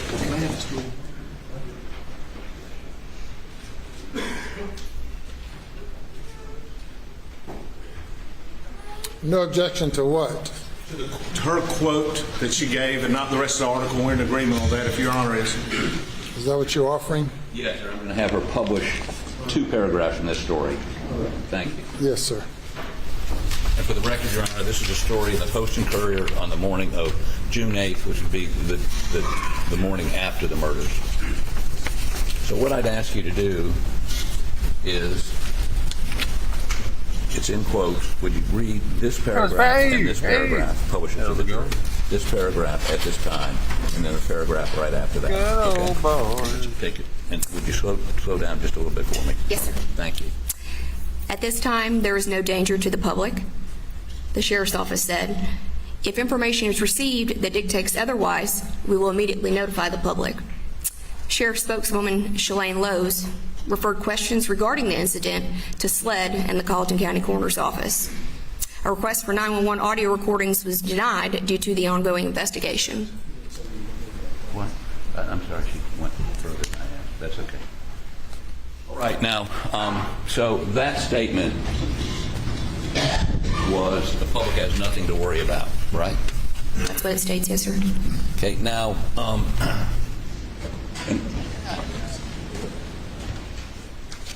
let me ask you the process for this something like this getting released. You said SLED was involved? Can you clarify exactly what you're asking? Okay, so this statement, at this time there's no danger to the public, the Sheriff's Office said, you would be the spokesperson for the Sheriff's Office. Correct, but this was a joint statement released in coordination with SLED's PIO and us while we were waiting on an updated information to do an actual letterhead release. Okay, so I guess what I'm saying is on that, did you release, were you the one making this release, or was SLED making, I mean, when I say, I'm talking about physically, how did the Post and Courier get this quote? SLED and I, PIO at the time, coordinated multiple times through numerous phone calls. There was also emails. This was discussed over the phone due to them being the acting agency on the case, but it did come from my email, but it was coordinated with SLED's PIO at the time. Okay, so SLED signed off on this statement? From what I understand from speaking with their PIO at the time. I mean, you consulted with their, now PIO stands for? Public Information Officer. Okay. So the Sheriff's Department has a Public Information Officer, you. Yes, sir. SLED has a Public Information Officer named? At the time, I believe it was Tommy Crosby. Tommy Crosby. Y'all talked and emailed? On numerous occasions from the time of the incident on further. And decided this was the statement that should be made? When I coordinated with SLED's PIO, this is what was mentioned and this is what we had published. Okay. And what you're saying is there's no danger to the public.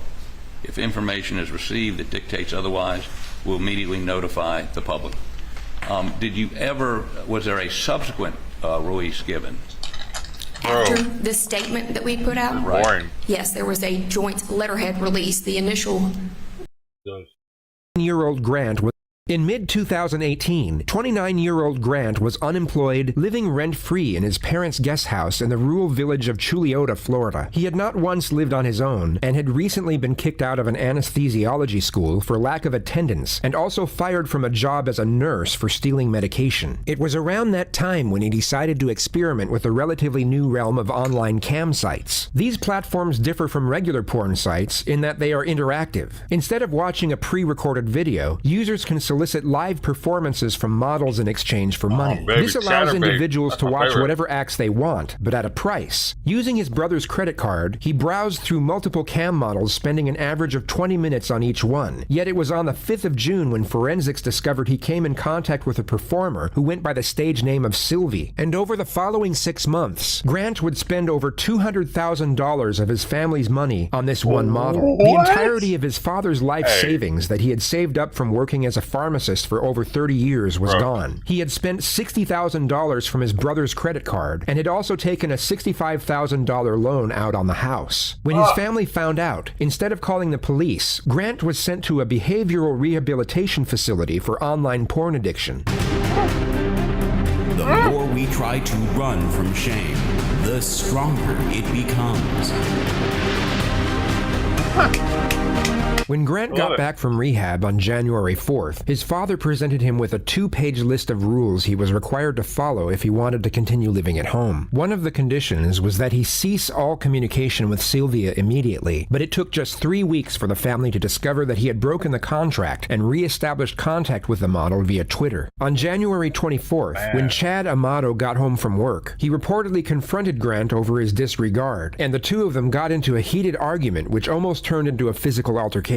Grant was then kicked out of the house, and for the first time in his life, he was on his own. Shortly before 9 a.m. the next morning, police received a call from Cody Amato's girlfriend, alerting them that he had failed to show up to work that morning and hadn't responded to multiple phone calls. They arrived at the residence at 9:17 a.m., and once knocks on the front door went unanswered, they were able to gain access with a knife via the back entrance. Chad, Margaret, and Cody Amato were all found lying dead on the floor with gunshot wounds to the head from a 9mm handgun. Grant became the immediate prime suspect, as a witness statement from Cody's girlfriend advised police of the confrontation that had occurred the night before, as well as the collection of bizarre circumstances that had led to that point. He was traced to a hotel in Orlando.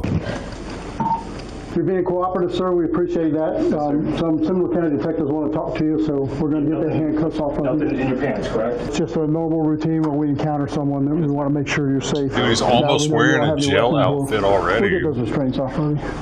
We're confident you've been cooperative, everything's good, so we appreciate that very much. It goes a long way. He immediately agreed to accompany them to the police station and sit down for an interview. Reports stated that he wasn't made aware of his family's demise, nor was he advised as to what the purpose of the interview was for. Grant himself didn't once inquire, just reportedly sat silent in the back seat of an unmarked police car, staring out the window for the entire journey to the police station.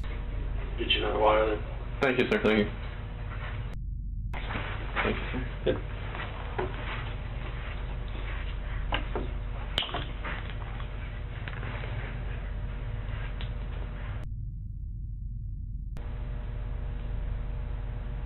I like how they added that clock to let you know how long it's like how it's got both of them there. You don't have to do the math yourself, you know. I don't have to do it. Do you coke right now? No. I'll hold off on that. Okay. Hi, I'm Eva. Hi. How are you? I'm here. Just to restate, he has not been told, nor given any insinuation as to why he is sitting inside an interrogation room, and has not once inquired himself. Hey, we really appreciate you coming up here with us, and if any time during this you need to stop and go to the bathroom, want a drink, then just let me know, and we'll be happy to get to it. My name is Danny Anderson, and I'm a deputy Seminole County Sheriff's Office, as is Eva. The investigator's initial plan is to establish a friendly connection with the suspect, which can often be a highly effective tactical procedure to elicit a more detailed discourse. Yet on this occasion, something seems to get lost in the endeavor, which you'll just have to see for yourself when the time comes. This is one of the most fascinatingly aggravating interrogations to ever be released into the public domain. So we just want to talk to you a little bit and get this in and out, be on our way. Okay? Full name? My full name is Grant Tiernan Amato. What is there any specialty nursing degree? What you do, or? I mean, I have like other certifications, but he's a nurse. I mean, with that, like, I primarily worked in the hospital for I think 5 or 6 years. Well, I was accused of grand theft of the third degree back in June of 2018. There was no evidence ever presented. All the charges were dropped. I had been applying for jobs for the last couple weeks. I'd gotten like 3 or 4 callbacks, and then I went on a job interview yesterday for a home infusion nurse job. What time was your interview yesterday? It was scheduled for 10. I got there around 9 in the morning. And then I think we actually had the interview at about 9:45. How'd that go? I mean, it was all good. They didn't have anything. They said that they'd probably be getting back to me by Tuesday or Thursday this coming week. Get you back to work? Yeah, because, I mean, it's a crappy world when, you know, you don't have any money, you can't do anything, so. Financially, how's the nursing what you did? I'm sorry, I just don't know that much. She knows all about He killed his whole family, dude. And he doesn't I mean, if you work your standard 3 to 12 hours a week, you get anywhere between, I'd say, $45,000 and $55,000 a year. So, I mean, it's not bad. This is, check this out. I just want everybody to know what you're watching right now is the number 16 thing trending on YouTube. I'd already been subbed to this channel for a long time. We've watched them before on here. This is a JCS Criminal Psychology. Badass channel, man. Cool videos. This ain't the only one. But this is a lot of people are watching this. 1.8 million views. So feel like you're a part of something. Okay, fucker! I see people are leaving. 5,000. Because I rarely worked overtime. We're giving people the ability to watch it together. I had the whole plan of going to graduate Fuck! school. Somebody else has left. Fucking douchebag. Just to pay the bills to get you where you got to Fuckhead motherfucker. That's and what you were going for. Doing something. Provide a service here. People don't give a shit, man. I mean, base like about 150 up to 175. Fuck you. Okay. High school, where'd you go? I went to Timber Creek. How were you raised? High school and the first 2 years of college, I was ABC. You know, I was in honors in the major program for Tony's here, Ted's here. Everybody else can fuck off. Girlfriends? Girlfriends. I had, like, my high school sweetheart girlfriend for about 5 years. And then ever since then, no, like, official girlfriends, no flings or anything like that. Dates here and there? Dates occasionally, but I mean, not really. Kind of focused on like just getting through the life goals that, you know, I wanted to achieve. What do you like to do?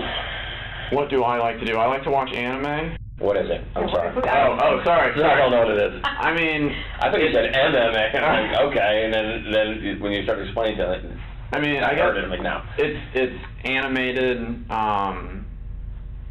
It's like cartoons, I guess you could say, but it's Japanese cartoons. It is in Japanese, and then they subtitle it. Yeah. You speak Japanese? I was going to say, do you understand? I don't. I understand a few words. We actually just went to, me, my brother, and one of my friends, or I guess friends from high school. We went to Japan. In fact, how long have you been out of work? I've been out of work for 6 months, since June. How did you pay? That's a lot of money for to be out of work. My brother. Oh, yeah. I think the only other game that we really played was Fortnite, but then that was starting to get too, like... That's a big deal right now. Yeah. The younger kids are all over it. And actually, yeah, during the time that I was, that I wasn't working as a nurse, I tried to do the whole Twitch streaming thing. Oh, no. I'm sorry, No. where you have to explain a lot of this to us? With Twitch, it's, you got your mic and then you have your face cam, and then basically people are just watching you play whatever game you're going to say that you're playing. Okay. On virtual reality, it was primarily just Beat Saber, so it's like a rhythm-based game, like Guitar Hero. Apart from that, we really didn't get into too many other games yet, because we were kind of just focused on Beat Saber. But I think we had downloaded a few other where it's just like you're going through like a world. VR on pre-order, by the way, from PlayStation. Close with your brother Cody? Let's talk about Cody. Oh, yeah. I'm already paid for it. Yeah, me and Cody. Who's older? Credit, baby. He is. I'm the youngest one. I'm 29. He's 31. My oldest brother, Jason, is 35 or 36 now. Tell me about Cody. Cody. You know, we decided to go to nursing school together. We decided to go to the nurse anesthesia school together. A lot of people thought that it was weird because we did everything together and because we were so close, but Yeah, I mean... Yeah, a lot of people understand the bond of brothers, though. Yeah. The true bond if you're close with your brother. And I mean, during like this whole time, I mean, kind of like with just a few examples I've given you, he'd take care of everything for me. Always there for you. Yeah. Always there to support you. Always there. Yeah, did everything together, connected at the hip. Ever any issues really with him? No, like I was saying, during this last 6 months, it had been a very trying time. He would like have his moments where he would get extremely upset. Like, you know, he never gets violent, I guess you could say. But like at one point he got so upset that he like pushed a cabinet and then it like dented into the wall. Yeah, I mean, at least with me, he's always been like where he's there for me. Like whatever it takes, regardless of what's happening, I'm gonna take care of it for you. What about your mom? My mom has It must have been a bizarre sight for the detectives to witness, when a man who had just allegedly shot his mother in the back of the head gave a reminiscent smile when she was brought up in the discussion. She's always been the, it's kind of like Cody, she's always been the one that focused on me. And, Were you the baby? You were truly the family baby? For my mom. So she's... Yeah. Okay. For my mom. Mom's favorite? Yeah. You know, countless times my dad would like come up to me and he'd make like me feel like he'd try and use things and word things to make me feel guilty so that I would, you know, do everything that I can, like get a job. Almost like a motivation. Right. And he'd tell me time and time again that, you know, you're her favorite. I mean, she would do anything for you. And I mean, it's like, yeah, I don't need to hear that. I mean, that's not what would motivate me. Sure. But no, with mom, I think we yelled at each other a grand total of like 3 or 4 times my whole life. Never any issues. I mean, it was always, like, if there was somebody that I could talk to and like Cody wasn't available, I'd always talk to my mom. I'd always let her know what's going on. Yeah, I mean, she would help me out through anything. Okay. Tell me about Dad. Dad, what does he do? Dad's a pharmacist. He works for CVS. He's been a pharmacist for, I think, 35 years or so. My dad was a very, like, angry, violent type person. Overbearing? Overbearing. You know, like baseball practice, it'd be like for 4 or 5 hours, and he's hurling the ball as fast as an adult can, and we're like 7th, 8th grade. I hurt my hand, Belittle you? He would belittle me when I was younger. The problem, I guess, was that I was always like the jokester, the one that could calm everybody down, make everybody smile. If it was a heated situation, I could say a joke or something and then make everybody kind of move past it. And I was just in the point where it's like, you know, I'm hearing, you know, all this stuff from Dad. I'm seeing how much Cody's helping me. You know, Mom's stressed out with her job. And it's like I'm not doing anything. When's the last time your dad put his hands on you? The last time my dad put his hands on me would be, I'd say, kind of the middle of December of 2018. What happened? It's because, you know, with all the money that had been getting spent and... Just to be clear, the CAM model has not yet been brought up in the discussion. The money being spent, in this context, would simply be his living expenses. I guess just a mix of everything that I've been saying, just kind of boiling up in him. And the fact that I was, to him, it seemed like I wasn't concerned about it. So, and then plus I was, you know, I wasn't acting like myself with the jovialness and, you know, all that kind of stuff. My father chose to admit me to like a depression or an addiction clinic or something like that in Fort Lauderdale called Cornerstone. When was that? That was December 22nd. Okay. Until I think January 4th. Did you agree to go? I didn't, but they said that, you know, this was your only... Who said? My dad. Okay. And that was in Fort Lauderdale? Yes, yeah. Did your mom agree with it? My mom and my brother both agreed, but it was my dad who was like the iron fist, like, this is what's going to happen. Like, you know, he can't... Why did he say you needed to go? What was his reasoning? Because with the way that I was acting, he didn't see that I was doing anything for, like, the positive. you know, and a lot of it just came back to money with him. He would like allow me to spend money that he had, like with his credit card or something like that. But it's like then whenever I did, it was like a huge problem. Okay, so you had one of his credit cards. Yeah. And what were you buying with it? Well, what I was doing is over the past 4 months or something like that, I've been talking to this woman online. Who's she? She's as embarrassing as it is. She's a cam model. A what? A cam model. Do either of you guys know what that Nope. is? Just like all the videos, you have to tell us. A cam model, it's like it's like a virtual girlfriend, I guess you could say. Okay. Like that type of situation. So a lot of the money went to her. Okay, where's she at? She lives in Bulgaria. Where? Bulgaria. Where's that? Over in Europe. It's like outside of Germany. Okay. Something like that. You ever been there? No. Okay. It wasn't that serious. Doesn't even know where it's Bulgaria is at. Just for like the time online with her. Yeah. So it was just like that type of thing. And what did she charge? $600 for like 5,000 or something tokens or something like that. So, and then it was 4 hours a night. So I mean that's basically just where all the costs went to. Was you pay real money for the tokens, and you use the company's digital currency for that. So you do that, and when did you meet her? I met her at the beginning of July. Yeah, at the very beginning of July. Okay, and still talking to her? Still, yeah. I mean, more just on like Twitter, like just through direct messaging. Again, cell phone service doesn't work, so it's like I can't use the chatting like that. How much do you think you spent on this? It's kind of pricey. Dude, yeah. Hold up. Probably. You said cell phone service doesn't work. She doesn't even trust him enough after $275K to give him her phone number, or even like to get a Google phone number and talk to him on the phone. Like, wow. I think that would have been a red flag after the first 500, and that she wasn't willing to talk. Close to like $200,000, I'd say. $200,000? Yeah. And where did the money come from? Money came from me, my brother, and then my dad. Did they know where the money was going to? They didn't know that it was going to a cam model. I was saying that it was going towards my Twitch streaming, like advertising, like putting my name out there and that type of thing.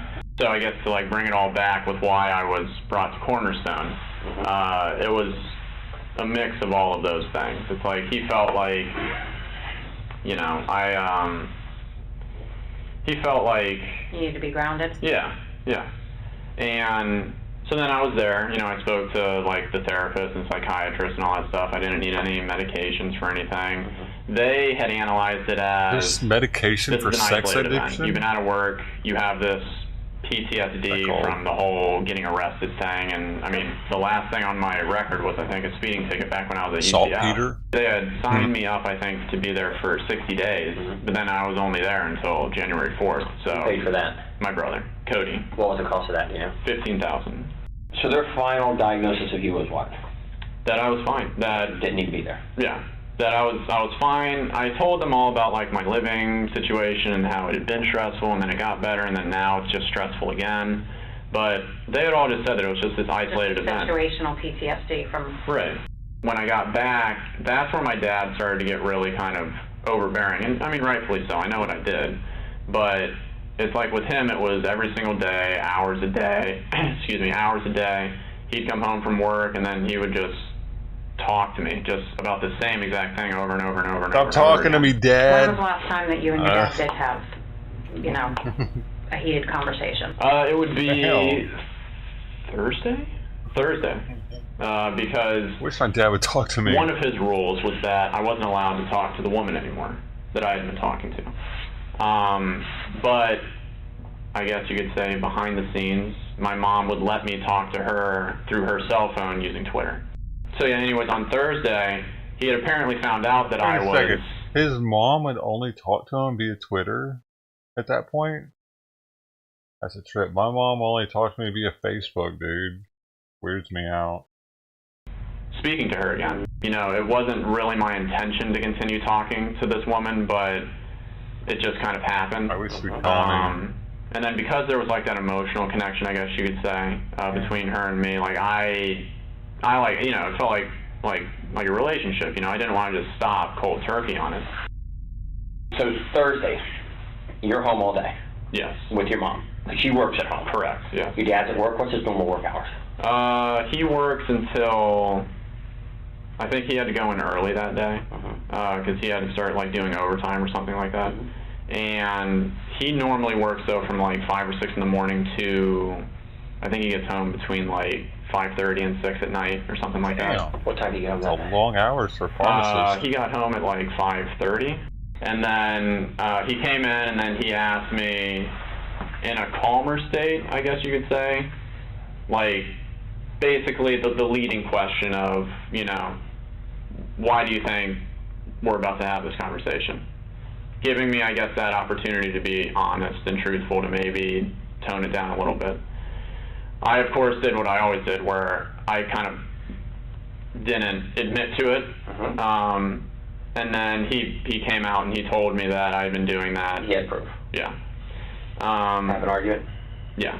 He kind of, you know, pulled me up from the couch, and then he was yelling at me to pack my shit up and just get out of the house.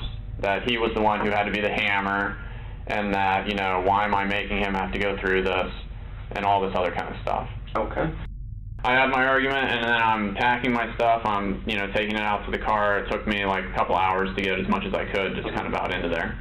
So I left. Okay. And then What time do you think you left about? Oh, God. 9 or 9:30 or so. He goes on to state that he met up with his brother soon after on the side of the road. And what was the conversation? Conversation was basically that he was brought up to speed, you know, and that he would take care of it. He was brought up to speed by what? This is Grant attempting to frame his brother for a double murder-suicide. You will see this quote brought up repeatedly from this point forward. He was brought up to speed on, like, why I'm out here. Who brought him up to speed? My mom. Oh, so she talked to him? Yeah. He told you that mom had talked to him? Right. Do you think that's why Cody left work?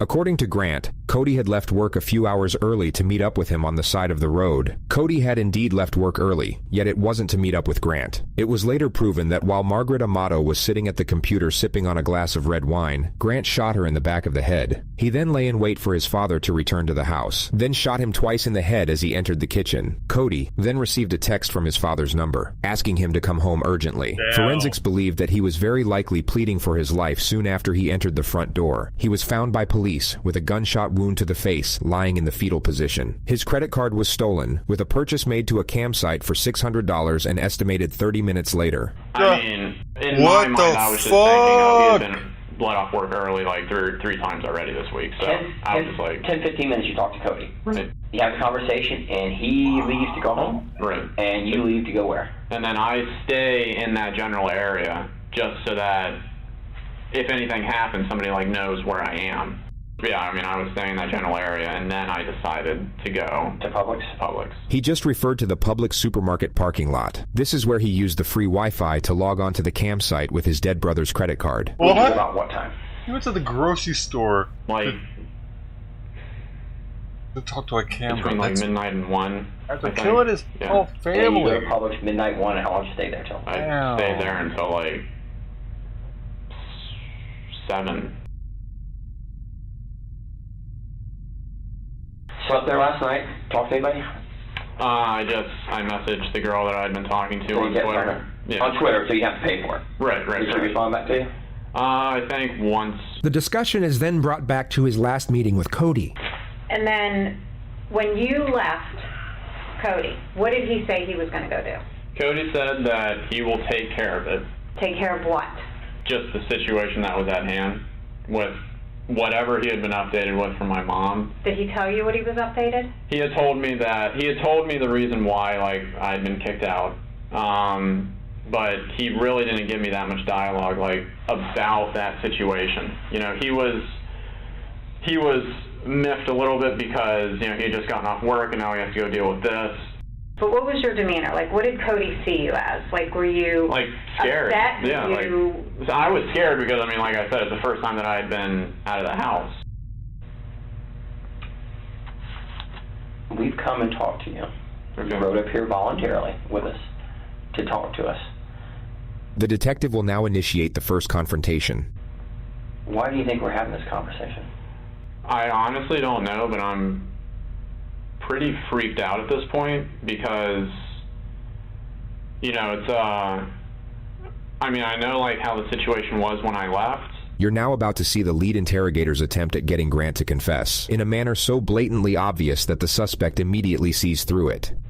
As a child, we're told the truth always is the best thing to do, correct? Correct. You agree with me? Yeah. And accidents happen, and things in the heat of the moment, things happen that we wish hadn't happened. But we make, I do it myself sometimes. My kids will make me so aggravated, I'll snap at them and then walk away and say, wow, I wish I would not have done that. That was not very adult of me to snap at my child for something. Yes, they're wrong, but I should be the adult and not snap at them. Right. Tell me what you think, because I can tell by, I've done this for a long, long time, and I read people, the way they act, and the way they talk to me, and the way they answer questions. There's something you want to tell us. I can see it in your eyes, I can see it in your body language, and just the way you act. Now's the time.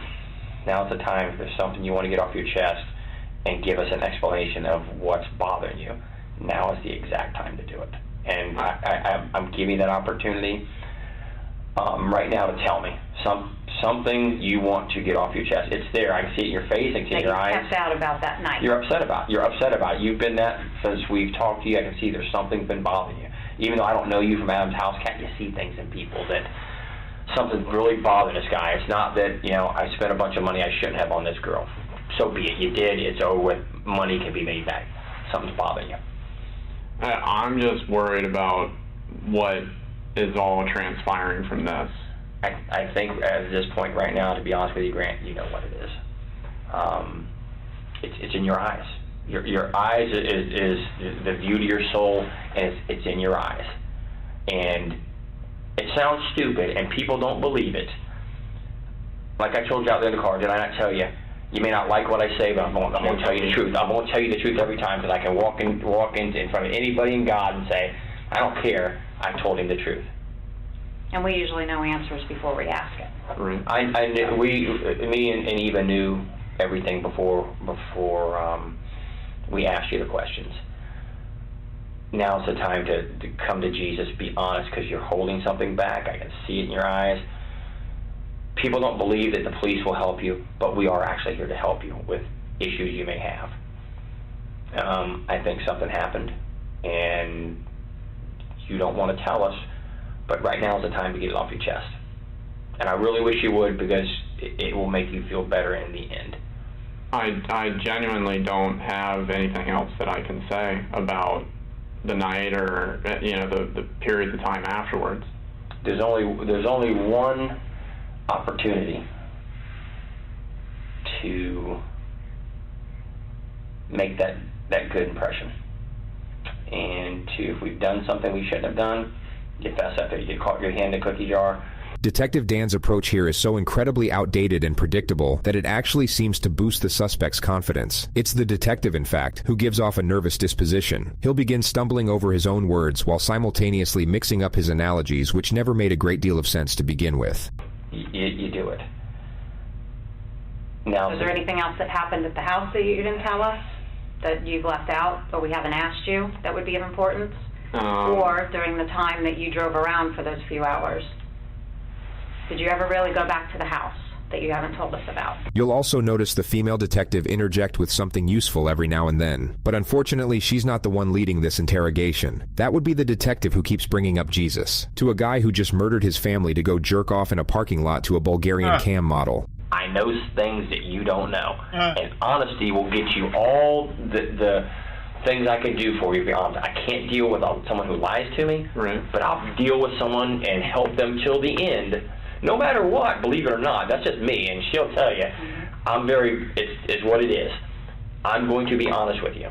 I'm going to say if I can do something that can help you, I'm going to help you, because every one of us make mistakes and do things we shouldn't have done in the heat of the moment to protect ourselves or to protect somebody else. It happens. Now's the time. Now is the time So what do you think To be happened? honest. I think that there was something that obviously happened at the house. Tell me what happened. I don't know what happened. I know better. Listen to me. I know better. I can help you, Grant, with honesty. I can help you with honesty. We think something else happened before you left the home that you're either afraid of or embarrassed to talk about. But we need to know exactly what happened because, like Danny said, we can place you there at certain times. And so we need to know what happened before you left that house because you didn't leave with everything being okay. I honestly, I don't have anything else that I can really say. I mean, I don't know. Do you even know why law enforcement got involved? Like what brought us to that home? No. Once you start telling me something that's truthful that I know, then we're going to have a conversation of exactly what happened. I mean, you're a smart guy. You know something's happened at your home. You have law enforcement here. You haven't heard or gotten any Well, emails. I mean, I'm just scared as to what the answer is. Well, you need to help yourself by filling in the blanks of what happened that night so we can give you the answer. Did anything more happen with you and your father besides him grabbing you up from the couch and yelling at you and kicking you out? Anything at all? Did he harm you, hit you? No. Draw any weapons on you? No. He didn't do anything like that. I mean, he was just yelling. This is the time to come to Jesus, to be honest. Because you know more. I'm looking in your eyes tell me exactly that you are hurting inside. I get it. Brother, I get it. You're hurting. And this is the only time we can help you. Because once we get to a certain point, there's nothing I can do. It's in the hands of who has it. Nothing I can do. Honesty is always the best policy. You get caught stealing a car, you admit to it, I get it. How can I get help? What can be done to help me? And let me tell you the rest of my story. You're holding And if back. something happened that you were defending yourself, then we need to know that. If you were protecting yourself because you were in fear, then that makes sense. But we need to know exactly what happened for you to protect yourself. You can't minimize this. Once a wise man told me one time, once a bomb goes off, you can't defuse it. The detective's wise man friend was clearly a specialist in nuclear fusion, yet most people would already comprehend that a bomb can no longer be defused once it has exploded. You can't. That's already out there. Now is the point to say, how do I put Band-Aids on myself to minimize the injuries I have? And we're giving you that opportunity. I want to give you that opportunity. I don't think you're a bad guy at all. I really don't. The male detective will now for some reason focus on Grant's flaws and the overwhelming embarrassment of the cam girl situation, which is basically the exact opposite of what he should be doing. He seems to get confused about what he's trying to achieve here. He carries a sympathetic tone while essentially roasting the ever-loving shit out of the suspect. I think you're going through a very stressful and emotional time right now with being out of work and just dealing with all the problems with the arrest. You're probably not used to depending on somebody to pay all your bills. So now you have to do mom and dad or have to give you money. Cody's having to give you money. And there's a significant debt to people. $200,000, I don't know what I'd do. I mean, mortgage, yeah, I get it, or something like that, or a medical bill for my child, yeah, I get it. But talking to some girl, in Bulgaria, you hit it right on the head. You were embarrassed about it. And you have nothing to be embarrassed about. Here it is, man. I want to help you. She want to help you. You gotta come to me with the truth now, because I already know the truth. There's a reason you didn't go back to the house. There's a reason why you haven't tried to reach out. I mean, it's odd you haven't heard from anybody. Yeah, I mean, it's like it's words that, like, I can't think of to even say. Like, I don't know how to even say the words. Well, give me a roundabout what you're thinking. That somebody in my family's dead. And how does that make you feel if you're thinking that? I have absolutely no ability to comprehend the words, because, like I said, I've been there for my whole entire life, And even though there's been struggles and everything like that, there hasn't ever been any issues. There's never been the struggles or the issues like happened Thursday. Never for you. I believe you 100%. I believe it's never been like that. But something happened Thursday, unlike anything you've ever experienced in 29 years of your life. Never. And maybe you felt that was rock bottom for you. You were getting kicked out of the house. Your father gave you an ultimatum. I mean, that's... The female detective will now carry out what the male detective was probably trying to do a few minutes ago. She will afford him justifications for the crime, making the gravity of admission less intimidating. You know, you're already dealing with the debt, and, you know, now you have to stop talking to this girl, and now you're being kicked out of the home. I mean, that's... I can understand how you would feel. I mean, that you'd want to lash out, or, you know, if something happened, you'd want to defend yourself. Sure. Absolutely. But we need to know what happened. I mean, I can tell that you guys are like leading me into a certain way of what... The only thing we're leading you to is wanting to get the truth from you. Not trying to make you say something that's not true, that's not accurate. The truth, the end. That's it. That's all we want, is the absolute truth. I genuinely don't have anything else that I can say about what transpired during the nighttime. So when you left your house, everybody was fine. Yeah. And when you left Cody, everything was fine. Well, we got called to the house because Cody didn't show up to work. So law enforcement goes over there. Hey, Ruby. And can you tell us what we found?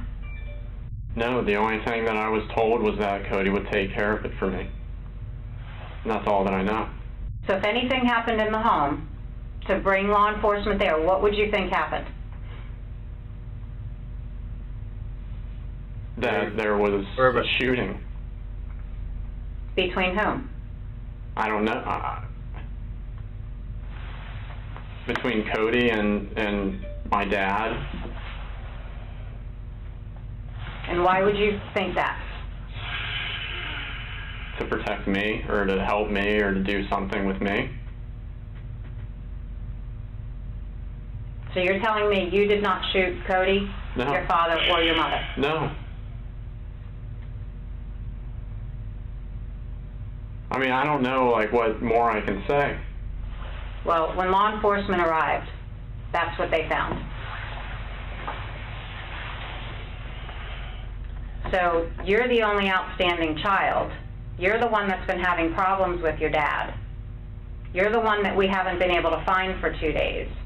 Do you understand now why we would be questioning you about this? Yeah, but I mean, I wouldn't, like, I wouldn't be saying, like, all, like, I don't know the way to, I don't know, like, what to even say. So if anything happened in the home, you believe it would be Cody and him? Yes. Because I don't have, access to anything. We know that Cody didn't shoot your dad. We know Cody didn't shoot your mom. We know Cody didn't shoot himself. There's something... And you still haven't asked us the condition of them or anything. That's because I don't know what the normal proceedings are, but The normal proceedings are for you to be honest about what happened. And then we help you understand everything that's going to go on from here on out, of what our responsibilities are. And we don't believe you're being honest. We feel that you are leaving something out about what happened in that home.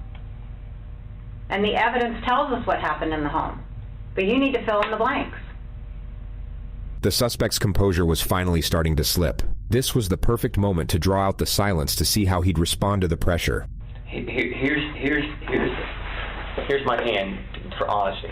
I am an honest guy. I'm going to be honest. And when it's all said and done, I'm going to be honest to the very last day that I deal with you. And then when this investigation continues, I'll go on to the next person to be honest with them. I can only do so much with honesty. Honesty. So what are you not telling us? What happened at that home that you know? Did you leave the house with your brother Cody looking like that?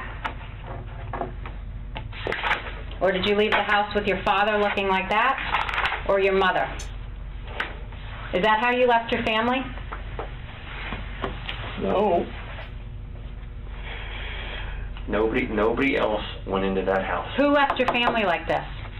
If you were the one that's been depressed, you were the one that owes money, you were the one that got into a confrontation with your father, who did this to your family?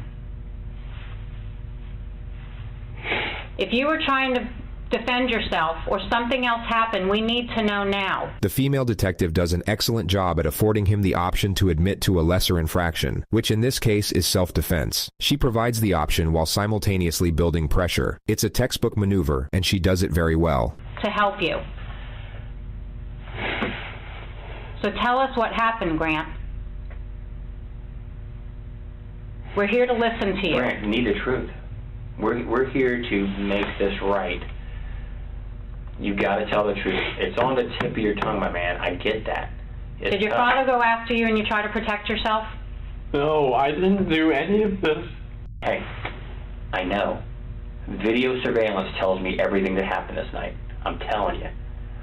Of people that you'd be surprised who in your neighborhood has video. And I know that there's only 4 people at this house during this time. 1, 2, 3, 4. Tell me. You got to tell me, man. You got to tell me. Get over that hoop. The video, if you're sitting there saying no, no, no, no, no, and video shows something else, guess what? Big problem. Because it will wind up later on that you can't get any help from anybody.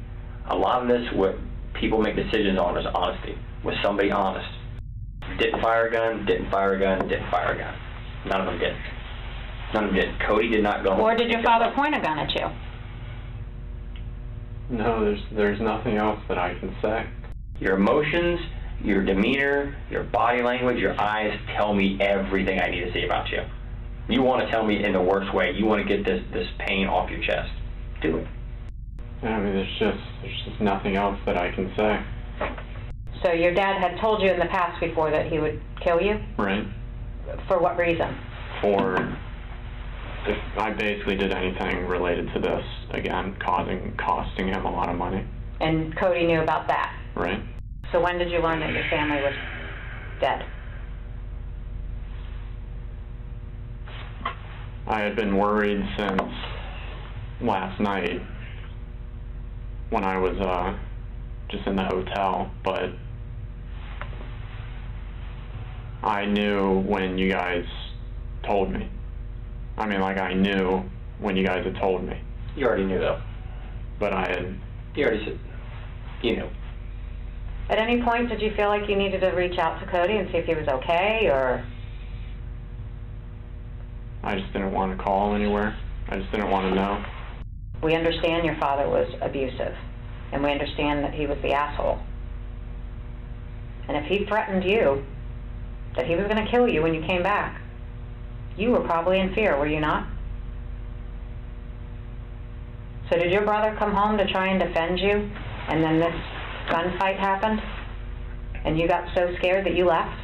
This version of events would obviously clear Grant of any wrongdoing. The detective is hoping he takes the bait so that he changes his story and can then be placed under arrest for lying to police. No, I mean, I had left when I had said that I had left. I just don't know where else to go to get you to come around, because it does not make any logistical sense of what you're telling us. It doesn't. If these two got in a shooting, we would know. We would know they shot each other. We'd know that. But why Mom?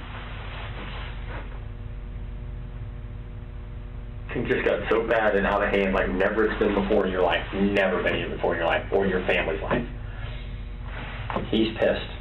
His future, his retirement, his plans are being upset by you because of the financial cost. I would almost bet this is just a horrible, bad incident that on any other day wouldn't happen.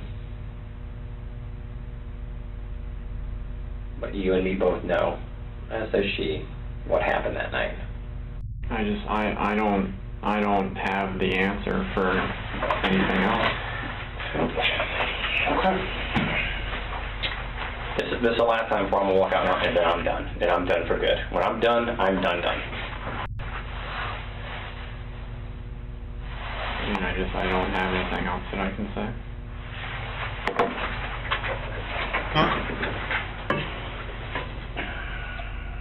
Do you not feel bad for doing this to your family? I mean, I've been getting blamed for the last half a year for everything, and I've been trying to move forward into a positive direction. And then every day I'm reminded of all the trouble that I had caused.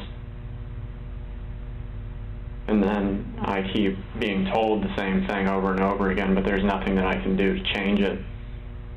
Do you regret doing this to each one of your family members? I didn't do that to each one of them. Here, you sit in my seat for a minute. Sit in my seat. Get out of it. Here, sit right here. Come here. Sit right here. Get out of that seat. Sit right there for me. The suspect still isn't sitting in his seat. Two things that happened here today. Two things. You're a guy swimming out in the middle of the ocean, and we're going to give you one of two things based on you. You can have a life preserver to keep from drowning, or you get the boat anchor.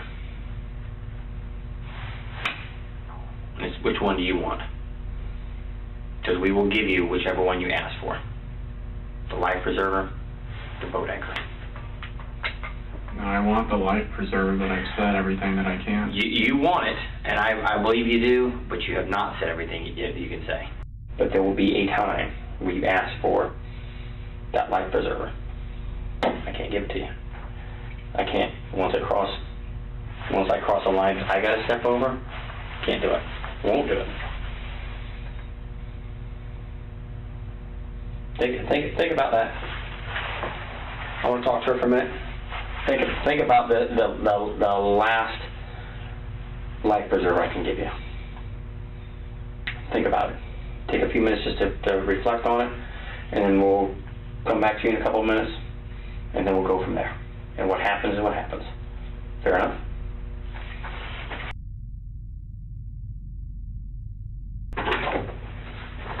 You all right, Graham? You okay? Need some food, some water? You good to stay for a while longer? You okay? I mean, I just don't have anything more that I can say. I don't know what the next... I'm not keeping you. If you want to stay, I'll talk to you till whatever, till you're happy with everything and you're okay. You're not detained. You're not being kept here. Wow. Don't want to be here. You don't have to be here. I don't want to be here anymore. Okay. Give me a minute. We'll get you out of here. What we'll do is we'll get you up somewhere. I'll give you my card, my phone number. If you want to talk to me, you're more than welcome to call me. Damn. And we'll move forward from there. Fair enough? Any questions of me before I go? Or before we walk out? I'd be happy to answer any questions you may have. Like, what am I, allowed to do? Live your life.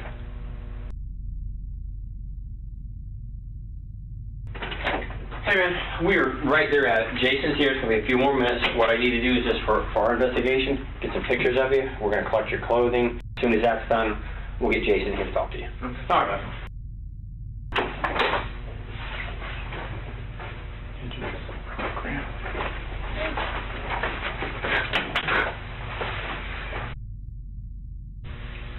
All right, so I take it you know what happened. Yeah.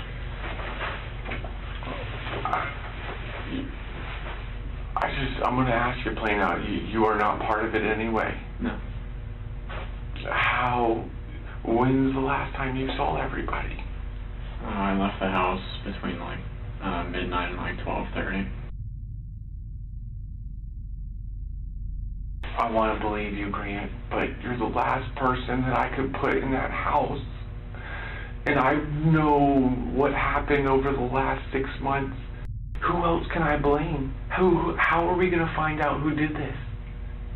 I don't know. I don't have the answers. The shit you did, you could have been in jail. You would have been in jail for years. I know. And they covered it up for you. down. I'm scared for you, and I'm scared for myself, and I don't feel comfortable with you being around me alone. I'm sorry. I could take you physically, but if you have a knife or know where a gun is, I'm fucked. I need you to be honest with me, man. I need to have closure. Well, I was told that you would not have access to be able to contact this woman. Why do you feel the intent to still contact her? It was just the whole emotional thing. I mean, that's all Okay, that I can say. so are you saying that you love the woman? I feel like I did, yeah. Okay, you feel like you did, so you don't feel that way now? Well, I mean, now it's pretty much, you know, I mean, it's not what it used to be, is all I can say. Because she's aware of what has happened in the last several months. Right. It hurt, right? Well, yeah. Yeah, because you can't carry that persona that you carried before. I do love you, though. Just remember that. Just like Mom, Cody, and Dad loved you. Nobody loved you any more or any less.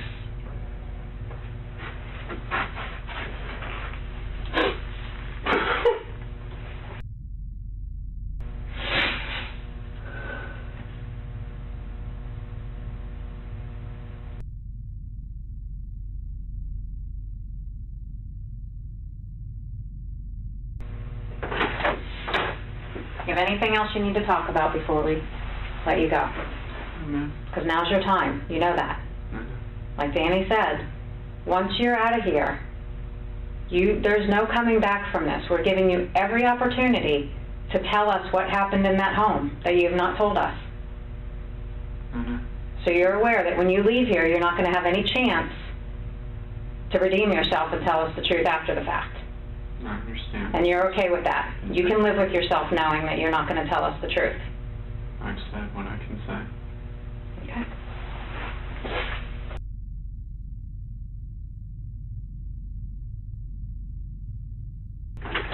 You ready, man? Yeah. Question for you real quick. He didn't say I've said the truth. You don't want to hurt yourself. You don't want to hurt anybody else. No suicidal thoughts. Okay, come on, bud. Instead of saying I said the truth, he said I've said Grant what I was can arrested say. 9 hours later at his hotel. His trial began on August 12, 2019. Grant Amato was so obsessed with this woman. You're going to see from the evidence in this case, at 2:53 a.m. on January 25th, after leaving the house that contained the 3 dead bodies of his family, the defendant goes to a nearby Publix parking lot, logs onto their Wi-Fi,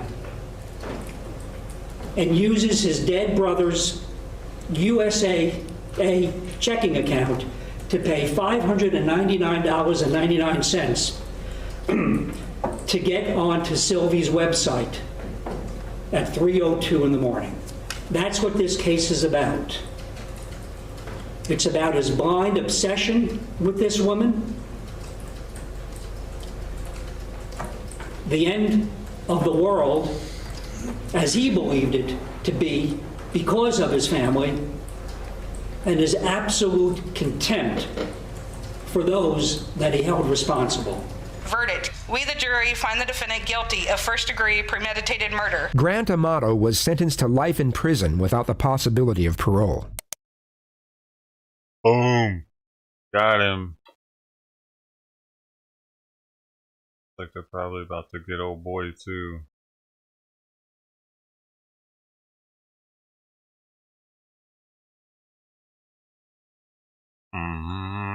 The reason that bad things happen to you is because you're a dumbass. That was from there.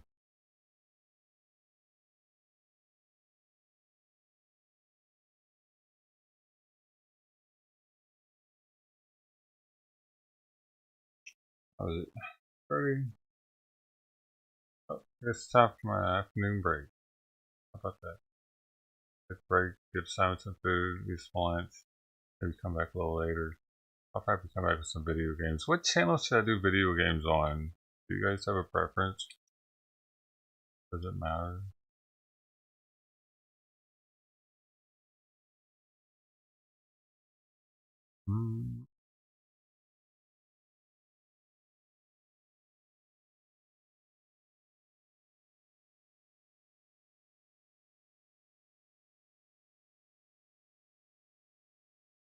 Open the package too, you know.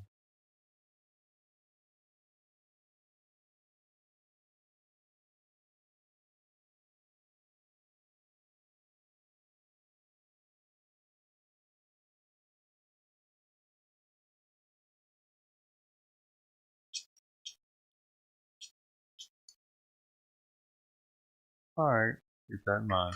Thanks for the answer. Open it? Not yet.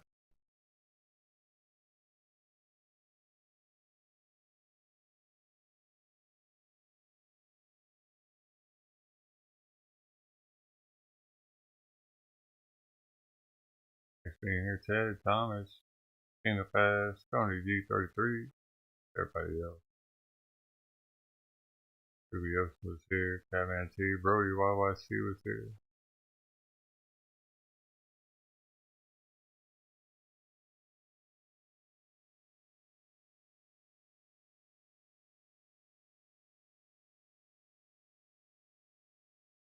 Tell me if you follow on Kick so I can give you 100K. Love you guys. See you later. Happy Friday. Hey, we'll see you later tonight.